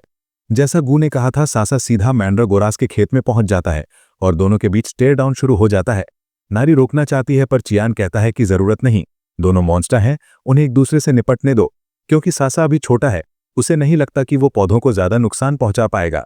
सासा सबसे छोटे मैंड्रागोरा पर झपटता है, पर बड़ा वाला बीच में आकर उसे रोक देता है। मैंड्रागोरास तुरंत रक्षात्मक मुद्रा में आ जाते हैं और फिर जवाबी अटैक करते हैं। सासा अपनी पूंछ से वार रोकता है, पर तीसरा मैंड्रागोरा मौका पाकर उस पर हमला कर देता है। अंत में मैंड्रागोरा सासा को हरा देते हैं और वो रोते हुए भाग जाता है। चियान कहता है कि पहले राउंड के विजेता मैंड्रागोरास हैं और अब सब अपने अपने काम पर लौट जाएं। 2 दिन बाद किसी और घर का विस्तार पूरा कर देता है। वो जहरीला आउटफिट उतार फेंकता है और खुशी के आंसू बहाता है। वो सोचता है कि क्या उसने काम ठीक किया। तभी चियान आता है और उसकी तारीफ करता है कि उसने उम्मीद से भी अच्छा किया। नारी भी खुश है क्योंकि घर में अब फूलों की खुशबू आ रही है। और ये सब गू के कारण है, जिसने बिल्डिंग के लिए एरोमेटिक वुड चुना था। चियान को भरोसा है कि वहां रखे सारे कपड़े भी अच्छे महकेंगे। जब किसियोक को पता चलता है कि चियान ने नए मॉन्स्टर को एक नाम दे दिया है, जो है सासा, तो वो एक सपोजिडली बेहतर नाम सुझाने का प्रस्ताव रखता है। चियान उससे कहता है कि अपना सुझाया नाम बताए और वो स्नेक चिक नाम चुनता है, जो इंसान सोच सकता है उसमें सबसे बेवकूफी भरा नाम है। नारी भी अपना नाम सुझाती है, पर वो भी बेकार निकलता है। गू भी बातचीत में शामिल होना चाहता है और चियान फैसला करता है उससे उसका असली नाम पूछने का, क्योंकि उसने पहले कहा था कि उसका एक असली नाम है। गू फिर बताता है कि उसका असली नाम रॉकी माउंटेन हुफ है, जो मूल रूप से उसकी पहचान को दर्शाता है। चियान गहरी सांस छोड़ता है क्योंकि वो बेवकूफ दिमागों के झुंड के साथ रह रहा है। क्योंकि कोई और बेहतर नाम नहीं सुझा पाता तो ग्रुप बस सासा पर ही टिक जाता है। घर का एक्सटेंशन पूरा हो जाने के बाद गू चियान से पूछता है कि अब आगे की योजना क्या है। चियान फिर बताता है कि उसने ह्यूमन रेल्म में रहते हुए क्या सोचा था। वो सुझाव देता है कि घर के चारों ओर एक मजबूत फेंस बनाई जाए ताकि मॉन्स्टर्स अंदर न घुस पाए, यहां तक कि जब वो आसपास ना हो तब भी। चियान फिर कहता है कि कोई एस क्लास मॉन्स्टर या रोग हंटर्स भी आ सकते हैं क्योंकि वे आउटसाइडर्स को दूर रखना चाहते हैं। गू कहता है कि उसे डेंस डिमोनिक एनर्जी वाले मटेरियल से बनाना होगा और इसके लिए उन्हें कोस्टल एरिया जाना पड़ेगा। वहां एक पीले रंग का क्वार्ट्स है जो ब्लैक स्टोन से भी ज्यादा कठोर है। चियान पहले ही सोच लेता है कि अगर उस फेंस पर ग्लो स्टोन्स लगाए जाएं तो वो कितनी सुंदर लगेगी। जब नारी और गू कोस्टल एरिया जाने को लेकर उत्साहित हैं, किस्याम को इसके बारे में एक बुरा सपना आता है। किस्याम डर के मारे कांप रहा होता है। तभी उसे नोज ब्लीड हो जाता है, जिसका मतलब है कि उसे ह्यूमन वर्ल्ड लौटना होगा। किस्याम इससे ज्यादा खुश नहीं हो सकता क्योंकि ये बिल्कुल सही समय पर हुआ है। वो तुरंत चियान को बताता है कि उसे डिमोनिक एनर्जी की दवाइयां लानी हैं और चियान सहमत होता है। वो उसे कहता है कि मैंड्रागोरास का ध्यान रखना अगर वे देर से लौटें तो। किस्याम फिर चेतावनी देता है कि कोस्टल रीजन से सावधान रहना क्योंकि वो जगह ए रैंक हंटर्स और नीचे वालों के लिए खतरनाक है। असल में वो इलाका 2 डिजास्टर ग्रेड मॉन्स्टर्स द्वारा शासित है। ये पहली बार है जब चियान ये सुनता है और किस्याम समझाता है कि रिपोर्ट्स के अनुसार वे काइमेरा हंटर्स हैं जो बहुत पहले लैब से भाग निकले थे। उनके सिर पक्षियों के हैं पर शरीर अब भी मानव रूप बनाए हुए हैं। इसी बीच कुछ हंटर्स उन्हीं डिजास्टर क्लास मॉन्स्टर्स से लड़ रहे हैं। वे सीधा कैकिंग हिट करते हैं जिससे मॉन्स्टर्स उल्टी दिशा में मुड़ जाते हैं। वे सोचते हैं कि वो भाग रहे हैं और उन्हें पीछा करने का सुझाव देते हैं। हालांकि उनमें से एक कहता है कि इंतजार करो जब तक मॉन्स्टर्स अपने शेल्टर तक न पहुंच जाएं। हंटर्स हैरान हैं कि 60 साल बीत जाने के बाद भी वो मॉन्स्टर्स अब तक मरे नहीं। वे मानते हैं कि काइमेरास पूरी तरह से मॉन्स्टर्स में बदल गए हैं और वे नहीं चाहते कि ये मॉन्स्टर्स काइमेरा हंटर्स की महान उपलब्धि को धूमिल करें। अचानक वे देखते हैं कि मॉन्स्टर भाग नहीं रहा बल्कि सीधा उनकी ओर आ रहा है। टीम लीडर अपने लोगों को आदेश देता है कि आने वाले हमले के खिलाफ एक बैरियर लगाएं, पर उनका बैरियर ज्यादा काम नहीं आता क्योंकि मॉन्स्टर उसे एक ही बार में तोड़ देता है। तभी उन्हें एहसास होता है कि उन्होंने मॉन्स्टर की ताकत को कम आंका था। मॉन्स्टर फिर से उन पर हमला करता है और उन्हें खत्म करने ही वाला होता है। तभी नारी वहां आकर मॉन्स्टर को मुक्का मारती है और कहती है कि अपने साइज के लोगों से लड़ो। मॉन्स्टर समझ जाता है कि नारी एक काइमेरा है और वो पीछे हटकर स्थिति को फिर से परखता है। नारी फिर चियान से कहती है कि मॉन्स्टर हंटर्स को परेशान कर रहा है, लेकिन चियान सोचता है कि मामला उल्टा है। तभी हंटर्स को पता चलता है कि मैकेनिकल काइमेरा उनके आसपास है। चियान को एहसास होता है कि नारी के अंदर अब भी ट्रैकिंग डिवाइस है। इसके अलावा चियान उस बर्ड हेड वाले को जानता है। चियान उस पर चिल्लाता है, याद दिलाता है कि वे रूममेट्स थे, लेकिन उसे उसका टैग नंबर याद नहीं आ रहा। जब चियान और वो बर्ड हेड बात कर रहे थे, हंटर्स सुझाव देते हैं कि उन्हें रिट्रीट करके ह्यूमन वर्ल्ड लौटना चाहिए। हालांकि वे वादा करते हैं कि वे ताकतवर होकर लौटेंगे और चियान को सुनकर पता चल जाता है कि वे बाद में मुसीबत खड़ी करेंगे। बिना हिचकिचाहट के चियान सुझाव देता है कि वो और वो बर्ड हेड मिलकर स्थिति संभाले। पता चलता है कि वो बर्ड वास्तव में उसका रूममेट था, नंबर 33। नंबर 33 भी चियान की गंध पहचान लेता है और समझ जाता है कि वो नंबर 17 है। 66 साल पहले टीडीए लैबोरेटरी के पास के जंगल में नंबर 33 अपनी पीठ पर एक छोटी लड़की को लेकर भाग रहा था। वो लड़की तब जाया थी और नंबर 33 दोनों को सुरक्षित स्थान पर ले जाने की कोशिश कर रहा था। जंगल में दौड़ते हुए वे छोटे चियान से टकराते हैं, जो उसे बताता है कि उसे उसके साइड इफेक्ट्स के बारे में पता चला है और वे बढ़ रहे हैं। चियान उसे बताता है कि अगर वो 3 दिन में वापस नहीं आया तो डेटोनेशन स्पेल एक्टिवेट हो जाएगा और उसे मार देगा। हालांकि चियान कहता है कि उसकी बहन जाया को अभी तक टर्मिनेशन के लिए तय नहीं किया गया है। चियान सुझाव देता है कि नंबर 33 लैब में ही रहे, जहां उसे सप्रेसेंट्स मिल सकते हैं ताकि वो थोड़ा और जी सके, भले ही एक दिन के लिए ही।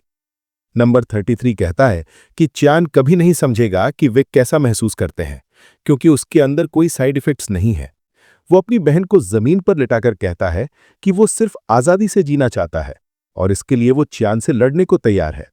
तभी चियान उसके सामने डेमन रेल्म का एक गेट खोल देता है, जिससे नंबर 33 हैरान रह जाता है क्योंकि उसे उम्मीद नहीं थी कि उसके पास गेट स्टोन होगा। असल में वे जानते हैं कि डेमन रेल्म में जाने पर दो ही नतीजे हो सकते हैं, या तो उनके ह्यूमन सेल्स डेमोनिक एनर्जी से जहर खा लेंगे या फिर उनके मॉन्स्टर सेल्स उस एनर्जी को अवशोषित करके सक्रिय हो जाएंगे। चियान बताता है कि डेमन रेल्म ही उसके लिए सबसे अच्छा विकल्प है अगर वो मरने तक आजादी से जीना चाहता है, क्योंकि लैब का डेटोनेशन स्पेल वहां जाकर सक्रिय नहीं होगा। नंबर 33 पूछता है कि क्या डेमन रेल्म में जीवित रहने का कोई तरीका है, तो चियान बताता है कि उसे अपनी माना को इतना मजबूत बनाना होगा कि वो अपने शरीर और मन को डेमोनिक एनर्जी से बचा सके। चियान मानता है कि यह उसके लिए आसान नहीं होगा, पर भविष्य अनिश्चित है, शायद मौका हो। नंबर 33 कहता है कि उसे नहीं पता चियान उसकी मदद क्यों कर रहा है, पर वो मदद स्वीकार करता है। डेमन रेल्म में कदम रखने से पहले नंबर 33 बताता है कि वे 4 साल रूममेट्स रहे, फिर भी एक दूसरे का नाम नहीं जानते। तभी नंबर 33 बताता है कि उसका नाम यूबियोम है। अब प्रेजेंट में चियान हंटर्स पर माइंड कंट्रोल डालता है ताकि उनकी यादें मिट जाएं, और जब उसे यकीन हो जाता है कि ये काम कर रहा है, वो उन्हें जाने देता है। असल में चियान के शरीर में ऑब्लिवियन हर्ब की सेल्स प्रत्यारोपित हैं, जो हाइप्नोसिस और मेमोरी लॉस पैदा करती हैं। यूबियम यकीन नहीं कर पाता कि चियान के शरीर में इतनी सारी चीजें डाली गई सिर्फ इसलिए क्योंकि उसके साइड इफेक्ट्स नहीं थे। चियान उसे बताता है कि उसके जाने के बाद बहुत कुछ हुआ। नारी चियान के कपड़े खींचती है और पूछती है क्या वो यूबियोम को पहले से जानता है। चियान मजाक में कहता है कि यूबियोम स्पैरो ट्राइब से है, जिससे यूबियोम खुद चौंक जाता है। चियान फिर नारी से मजाक में पूछता है क्या स्पैरो ट्राइब और कोकोनट ट्राइब एलाइज हैं, और नारी तुरंत कहती है हाँ, वे एलाइज हैं। जब दोनों ऐसा बोल रहे होते हैं, यूबियोम पूरी तरह उलझन में रहता है। तभी नारी झुककर चियान से माफी मांगती है, कहती है कि उसने उस पर हमला किया क्योंकि उसे लगा वो बुरा इंसान है। फिर नारी शिकायत करती है कि उसे भूख लगी है, और चियान यूबियोम से पूछता है कि क्या उसके घर में कुछ खाने को है। यूबियोम अब भी उलझा हुआ है क्योंकि उसे यकीन नहीं हो रहा कि चियान एक बेटी पाल रहा है। थोड़ी देर बाद यूबियोम सबको अपने घर ले जाता है, जो एक असली पक्षी के घोंसले जैसा बनाया गया है। चियान उसकी तारीफ करता है कि उसने सच में घर बहुत अच्छा बनाया है। यूबियोम ग्रिल्ड क्लैम्स की प्लेट लाता है, जिसमें उसने डीमन बटरनट भी डाला है। देखने में ही वो बहुत स्वादिष्ट लग रही होती है, और जैसे ही गू और नारी उसे चखते हैं, वे फूड हेवन में पहुंच जाते हैं। चियान भी मानता है कि खाना बहुत अच्छा है, यहां तक कि वो रेड मॉस जो यूबियोम ने डाली थी। यूबियोम अपने पकाने पर गर्व महसूस करता है, कहते हुए कि रेड मॉस एक ऑल पर्पस सीजनिंग है। वो उन्हें धीरे खाने को कहने ही वाला होता है कि तभी नारी जोर से चिल्लाती है, और दो। यूबियोम लगभग दिल का दौरा पड़ने से बेहोश हो जाता है क्योंकि उसके पास इंग्रेडिएंट्स खत्म हो चुके हैं। नारी को खाना इतना पसंद आता है कि वो क्लैम्स पकड़ने जाने की पेशकश करती है ताकि यूबियोम फिर से वही डिश बना सके। यूबियोम कहता है कि ये थोड़ा खतरनाक हो सकता है, पर नारी दौड़ जाती है, वादा करते हुए कि वो जितने क्लैम्स पकड़ सकेगी पकड़ ले आएगी, क्योंकि वो दिल खोलकर खाना चाहती है। जब बच्चे चले जाते हैं, बड़े लोग उसके लौटने के बाद की बातें करते हैं। यूबियोम प्रभावित होता है ये सुनकर कि चियान अमरता वाली सेल्स की वजह से जिंदा वापस आया। वो पूछता है क्या चियान फिर से लैब लौटने का इरादा रखता है। चियान मानता है कि कभी कभी उसका मन करता है, पर उसे लगता है कि अब उसकी जिंदगी ठीक है, इसलिए उसे जल्दी की जरूरत नहीं। फिर वो यूबियोम से पूछता है क्या वो बदला लेना चाहता है। यूबियोम कहता है कि चियान के शरीर के स्पेल्स उसके दोबारा जीवित होने के बाद मिट चुके होंगे, पर उनके शरीर में अब भी डेटोनेशन स्पेल्स मौजूद हैं। वो पक्का है कि जैसे ही वे ह्यूमन वर्ल्ड लौटेंगे, उनका शरीर फट जाएगा। चियान देखता है कि यूबियोम अपने पंखों को नियंत्रित कर सकता है, पर उससे पूछता है क्या उसका सिर कभी नॉर्मल हुआ। यूबियोम कहता है कि वो चाहे तो उसे वापस नॉर्मल बना सकता है, लेकिन जानबूझकर ऐसा नहीं करता, क्योंकि उसकी बहन का चेहरा बदल गया है, और अगर वो नॉर्मल दिखेगा तो बहन को बुरा लगेगा। तभी चियान उससे पूछता है क्या उसे पता है कि उसके पास सिर्फ 1 महीना बचा है जिंदा रहने को। यूबियोम कहता है हाँ, उसे पता है। वो बताता है कि डीमन रेल्म में शुरुआत में जीना बहुत कठिन था। उसे बस जिंदा रहने के लिए माना इकट्ठा करनी पड़ी। बाद में उसकी माना और डेमोनिक एनर्जी बराबर हो गई, और वो लंबे समय तक शांतिपूर्ण जीवन जीता रहा। लेकिन हाल ही में कुछ भयानक चीज हुई, जिससे गिया का माना होल उलझ गया और उसकी डेमोनिक एनर्जी बेकाबू हो गई। यूबियोम कहता है कि उसने उसे जबरदस्ती खोलने की कोशिश की, पर इससे उसका अपना माना होल्ड खतरनाक हो गया। वो कहता है कि वो इसे संभाल रहा है, लेकिन गिया सोई रहती है क्योंकि वो स्लीपिंग पॉइजन वाले फल खाती है। चियोन समझ जाता है कि गिया खुद को जानबूझकर कोमा जैसी अवस्था में रखती है ताकि डेमोनिक एनर्जी का असर धीमा हो जाए।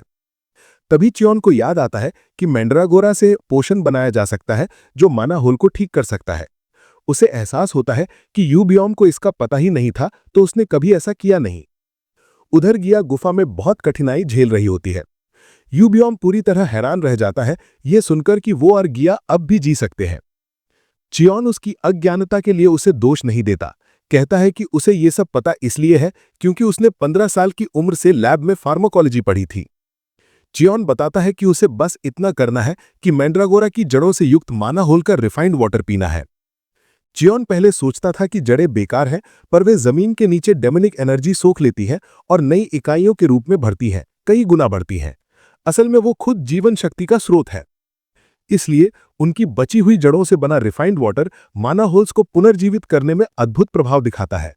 चियोन ने कभी सोचा नहीं था कि वो उसके काम आएगा, पर अब वो शुक्रगुजार है क्योंकि वो खुद मैंड्रागोरास पाल रहा है। चियोन फिर यूबियोम से कहता है कि वो जाकर उसे कुछ लाकर देगा। यूबियोम हैरान है ये सुनकर कि चियोन ह्यूमन रेल्म जाने को तैयार है रिफाइंड वाटर लेने। चियोन बताता है कि वो नहीं जा सकता क्योंकि उस पर शाप है, इसलिए जाना उसे ही होगा। चियोन यूबियोम से कहता है कि जब तक वो बाहर है वो नारी और गू पर नजर रखे, क्योंकि एल्केमिस्ट जो रिफाइंड वाटर बनाएगा वो भुगतान मांगेगा। चियोन यूबियोम से पूछता है कि उसके पास पैसा है, पर वो कहता है नहीं, हालांकि उसके पास हंटर्स से इकट्ठा किया बहुत सारा सामान है।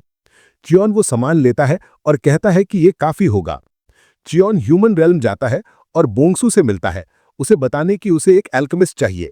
सौभाग्य से अब बोंगसू एक रिस्पेक्टेड गाइड बन चुका है और वो चियोन को बताता है कि स्लम्स में एल्केमी की एक ब्रांच खुली है। वो उसे वहां ले जाने का वादा करता है क्योंकि वहीं उन्हें उनकी जरूरत की चीज मिलने की सबसे ज्यादा उम्मीद है। चियोन देखता है कि बोंगसू ने अपने हाथों और पैरों पर सैंडबैग्स बांध रखे हैं और वो उससे पूछता है क्यों। बोंगसू बताता है कि वो अपनी स्टेमिना बना रहा है ताकि वो चियोन की तरह मजबूत बन सके। चियोन ये सुनकर हैरान होता है और बोंगसू कहता है कि उसने पहले ही समझ लिया था कि चियोन एक अविश्वसनीय हंटर है क्योंकि वो बिना किसी हथियार के सिर्फ अपने शरीर के साथ डीमन रेल में प्रवेश करता है। थोड़ी देर बाद वे एल्केमी शॉप पहुंचते हैं और बोंगसू बताता है कि नया ब्रांच मैनेजर कुछ समय पहले ही आया है और कहा जाता है कि वो बहुत स्किल्ड है। उसके कौशल के अलावा उसकी पर्सनैलिटी भी अच्छी है। उसी समय वे उस मैनेजर को दूर से देखते हैं जो लोन शार्क से कॉल पर बात कर रहा है। बोंगसू बताता है कि वो मैनेजर पहले गोल्ड सिटी ब्रांच में 20 साल तक काम करता था, लेकिन उसे डिमोट कर दिया गया और स्लम्स में ट्रांसफर कर दिया गया। साथ ही उसका वेतन भी कम कर दिया गया। चियोन मानता है कि उस आदमी ने कोई गलती की होगी तभी उसे डिमोट किया गया। बोंगसू बताता है कि उसने सुना था कि उसके एक हायर अपने स्लम्स के लिए भेजे गए पैकेजेस से चोरी से पैसे निकालने शुरू कर दिए थे, लेकिन जब एल्केमिस्ट किम ने इसकी शिकायत की तो उसे ट्रबल मेकर कहकर निकाल दिया गया और इस तरह वो स्लम में पहुंच गया। तभी किम बोंगसू की मौजूदगी को देखता है और उसका उदास चेहरा अचानक चमक उठता है। बोंगसू फिर किम से कहता है कि चियोन को एक एल्केमिस्ट की जरूरत है। चियोन अपनी शक्ति से उस आदमी की जांच करता है और समझ जाता है कि वो वास्तव में स्किल्ड है। पेयरिंग पूरी होने के बाद बोंगसू कहता है कि अब उसे ट्रेनिंग के लिए जाना है और वहां से चला जाता है। एल्केमी ऑफिस के अंदर एक अटेंडेंट कम रिटर्न्स की शिकायत कर रहा होता है जब चियोन और मैनेजर कमरे में प्रवेश करते हैं। अंदर आते ही चियोन सीधे मुद्दे पर आता है और किम से पूछता है कि क्या वो मैंड्रागोरा का उपयोग करके रिफाइंड माना होल्स बना सकता है, क्योंकि वो एक ए रैंक एल्केमिस्ट है। चियोन जोड़ता है कि उसे लगभग 2 लीटर रिफाइंड वाटर चाहिए। किम सोचता है कि चियोन बेकार बातें कर रहा है क्योंकि स्लम्स में कोई मैंड्रागोरा नहीं है, और साथ ही उसे यह भी आश्चर्य होता है कि चियोन को उसकी रैंक कैसे पता चली। किम इंग्रेडिएंट्स की कमी के कारण ऑफर ठुकराने वाला होता है, तभी चियोन छोटी छोटी मैंड्रागोरा रूट्स निकालता है जो डेंस डिमोनिक एनर्जी से भरी होती हैं, जिससे किम हैरान रह जाता है। किम पूरी तरह से चौंक जाता है क्योंकि वे रूट्स बिल्कुल ताजी दिखती हैं, जैसे अभी अभी निकाली गई हों। चियोन बताता है कि वो किम की सर्विसेज का भुगतान कोस्टल रीजन की स्पेशलिटीज से करेगा। वो किम को एक बैग देता है और कहता है कि उसके अंदर की सारी चीजों का मूल्यांकन करे। किम बैग में देखता है तो उसे एस रैंक ब्लैक पर्ल्स मिलते हैं, जिसे देखकर वो दंग रह जाता है क्योंकि हेडक्वार्टर्स ने भी उन्हें कभी नहीं देखा। इसके अलावा वहां जायंट क्लैम्स और रेड मॉस भी हैं।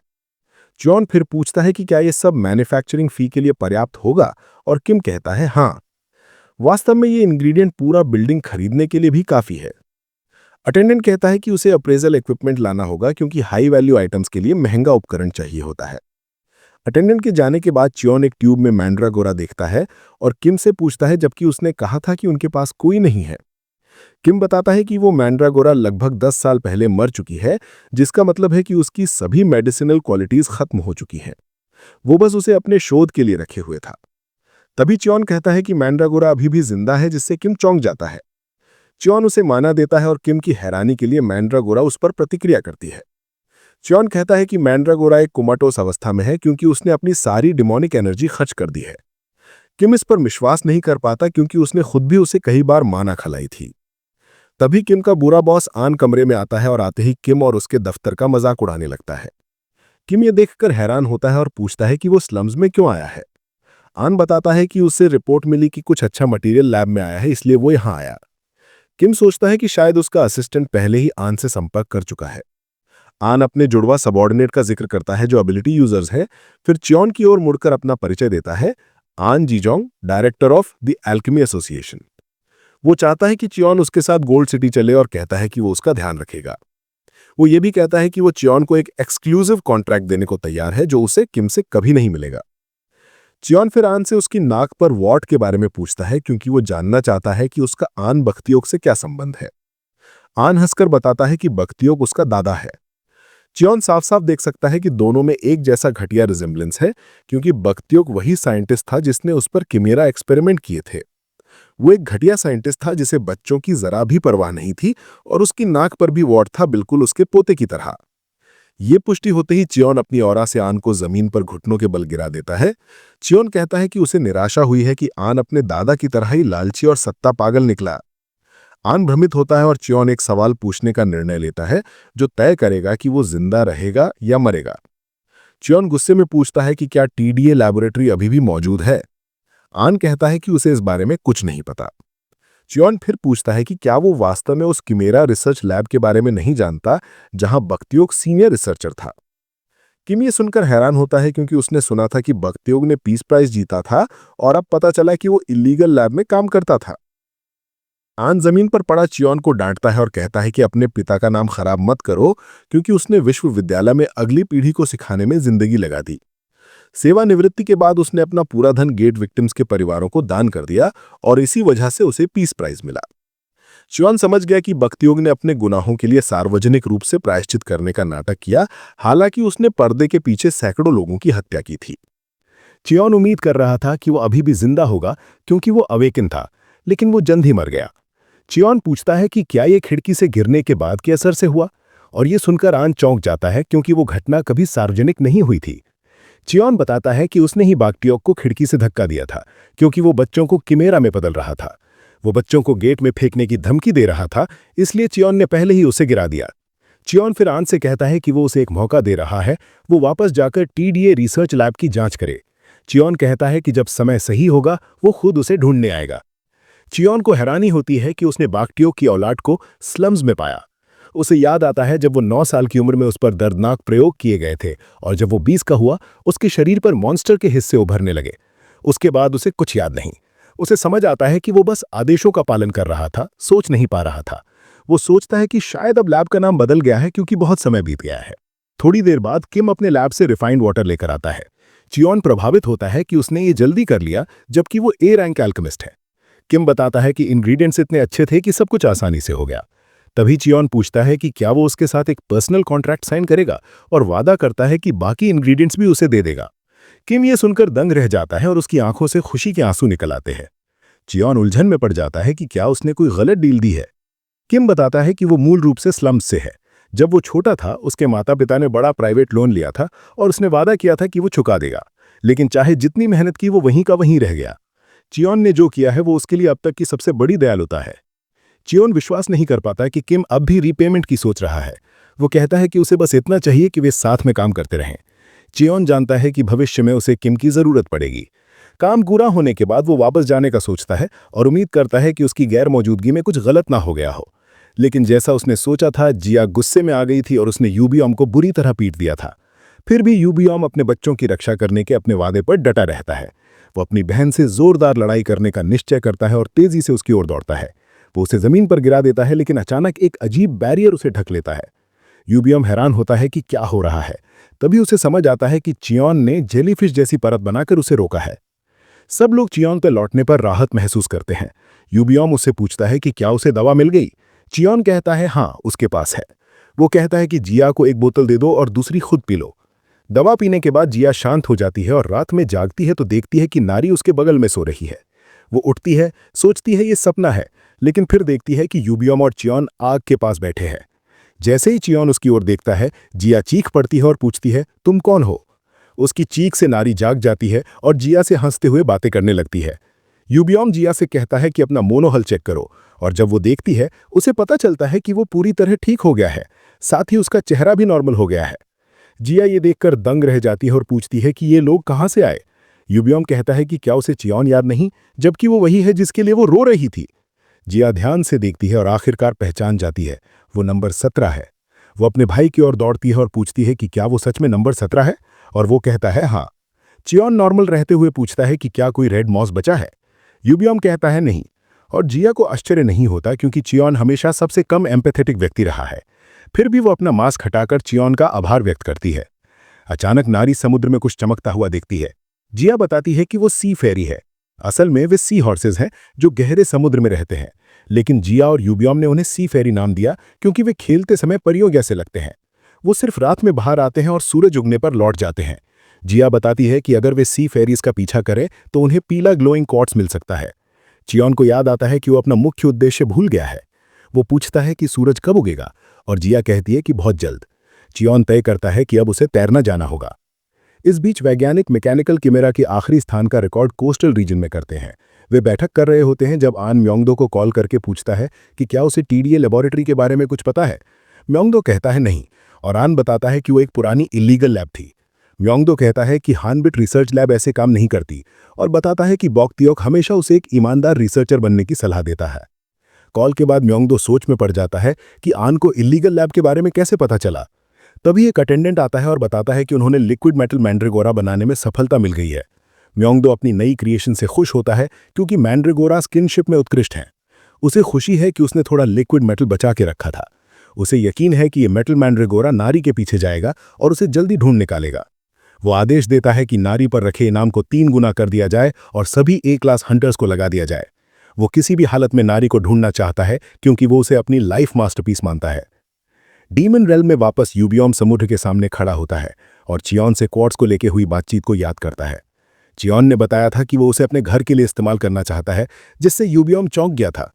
यूबियोम समझ जाता है कि चियोन डीमन रेल्म में काफी अच्छा समय बिता रहा है। चियोन फिर यूबोम से पूछता है कि क्या वो मानव दुनिया देखना चाहेगा, जिस पर यूबोम कहता है कि वो पूरी तरह जिज्ञासु नहीं है, लेकिन वो देखना चाहता है कि चीजें कितनी बदल गई हैं। चियोन फिर उसे बताता है कि वो उसके शरीर पर लगे श्राप को दूर करने में मदद कर सकता है। यूबोम को यह सुनकर जिज्ञासा होती है और चियोन उसे किम नाम के एल्केमिस्ट के बारे में बताता है जो काफी कुशल है। चियोन कहता है कि वो किम से स्पेल्स पर रिसर्च करवाना चाहता है, लेकिन वो यूबोम से कहता है कि ज्यादा उम्मीद न रखे। यूबोम रोने लगता है और पूछता है कि चियोन हमेशा उनकी मदद क्यों करता है जबकि उन्होंने उसके लिए कभी कुछ नहीं किया। चियोन बताता है कि जब वो उन दोनों भाई बहनों को देखता है तो वो प्रभावित होता है और सोचने पर मजबूर होता है कि क्या जीवित रहने से भी ज्यादा कोई महत्वपूर्ण चीज है। वो कहता है कि यूबोम और उसकी बहन की मदद करके उसे लगता है कि वो किसी जवाब के करीब पहुंच रहा है। अब जब वो साफ समुद्र के सामने खड़ा था, उसकी बहन अचानक दूर से दिखाई दी और उसे एक रस्सी फेंकते हुए कहा कि इसे खींचो। यूबोम बिना जाने रस्सी खींचने लगा, लेकिन जल्द ही उसे महसूस हुआ कि यह बहुत भारी है। वो पूरी ताकत से उसे खींचता है और आखिरकार पानी से भारी चीज को बाहर निकाल लेता है। वो दरअसल क्वार्ट्ज की बड़ी मात्रा थी। यूबोम यह देखकर दंग रह गया। उसे यकीन नहीं हो रहा था कि चियोन और उसकी टीम ने इतनी बड़ी चीज को खनन कर निकाला है। नारी और चियोन ने पानी में तैरते हुए क्वार्ट्ज निकालने का आनंद लिया। जब वे सी फेरी के महल पहुंचे तो वो पीले रंग का था। इतना खूबसूरत महल था कि देखने लायक था। नारी ने चियोन से कहा कि वे किसी और समय फिर से वहां आना चाहेंगी। पत्थरों की इतनी मात्रा देखकर यूबोम ने पूछा कि चियोन इन्हें अपने घर तक कैसे ले जाएगा। चियोन ने कहा कि अभी इस पर सोचना पड़ेगा। अचानक उसने ऊपर देखा तो एक पैरेट बिल्ड बर्ड उड़ता दिखाई दिया। उसे आश्चर्य हुआ कि जो पक्षी आमतौर पर झुंड में उड़ते हैं वो अकेला क्यों उड़ रहा है। नारी उस तोते जैसे पक्षी को देखकर हैरान रह गई और बोली कि यह बहुत सुंदर है, लेकिन जिया ने कहा कि जब तुम पास जाओगी तो अपना विचार बदल लोगी। जिया ने कहा कि ये पक्षी 4 मीटर से ज्यादा लंबे होते हैं और बहुत ही खतरनाक होते हैं। इतने भयानक होने की वजह से जिया और यू बॉम्ब उनसे दूर ही रहते हैं। हालांकि यू बॉम्ब पहले से ही समझ गया था कि चियोन के दिमाग में कौन सा पागलपन चल रहा है। चियोन ने यह बात पक्की करी और कहा कि वो असल में एक ट्रक ढूंढ रहा था और अब पक्षी खुद सामने आ गया। घर पर किशुक अब भी अपनी मैना बढ़ाने पर काम कर रहा था और उसने देखा कि उसका मैना होल सच में बड़ा हो रहा है। वो अपने हासिल पर प्रभावित था और उसे यकीन हो चला था कि उसका ए रैंक हंटर बनने का सपना अब पूरा हो सकता है। वो यही सोच रहा था तभी उसके पीछे मेटल मैंड्रागोरा आ खड़ा हुआ। वो इस अजीब जीव को देखकर घबरा गया, लेकिन उसकी मुसीबत खत्म नहीं हुई, क्योंकि मैंड्रागोरा के पीछे 3 डरावने ए रैंक हंटर्स भी खड़े थे। वे शिकारी किशुक को उसके गंजे सिर से पहचान गए और उसका मजाक उड़ाने लगे। असल में यही लोग थे जिन्होंने किशुक को तब तंग किया था जब वो प्रमोशन एग्जाम देने गया था। किशुक घबराया हुआ था, लेकिन तभी उसने देखा कि बगीचे में खड़े तीनों मैंड्रागोराज अपने स्थान पर डटे हुए थे और वो भी बेहद स्टाइलिश तरीके से। शिकारी इन मैंड्रागोराज को देखकर उत्साहित हो गए क्योंकि इनकी कीमत बहुत ज्यादा होती है। उनमें से एक शिकारी मैंड्रागोरा को छलने के लिए आगे बढ़ा। किशुक अपनी जान देने को तैयार था ताकि मैंड्रागोराज की रक्षा कर सके, लेकिन तभी सबसे बड़ा मैंड्रागोरा उस शिकारी को इतनी जोर से लात मारता है कि वो दूर जा गिरता है। इसी बीच यूबॉम और जिया भी घर पहुंचते हैं और हैरान है कि कौन कियोन के घर पर झगड़ा कर रहा है। असल में दोनों चियोन से पहले ही उसके घर पहुंच गए थे, क्योंकि पैरेट बिल्ड बर्ड बहुत धीरे उड़ रहा था। तो गाइज, अभी मैंने इस मांगा के लेटेस्ट चैप्टर तक एक्सप्लेन कर दिया है। अगर आप चाहते हो कि अगला वीडियो जल्दी से जल्दी आए तो चैनल को सब्सक्राइब करो और नोटिफिकेशन बेल ऑन कर लो, क्योंकि जैसे ही नया चैप्टर रिलीज होगा मैं सबसे पहले चैनल पर वीडियो डालने वाला हूं।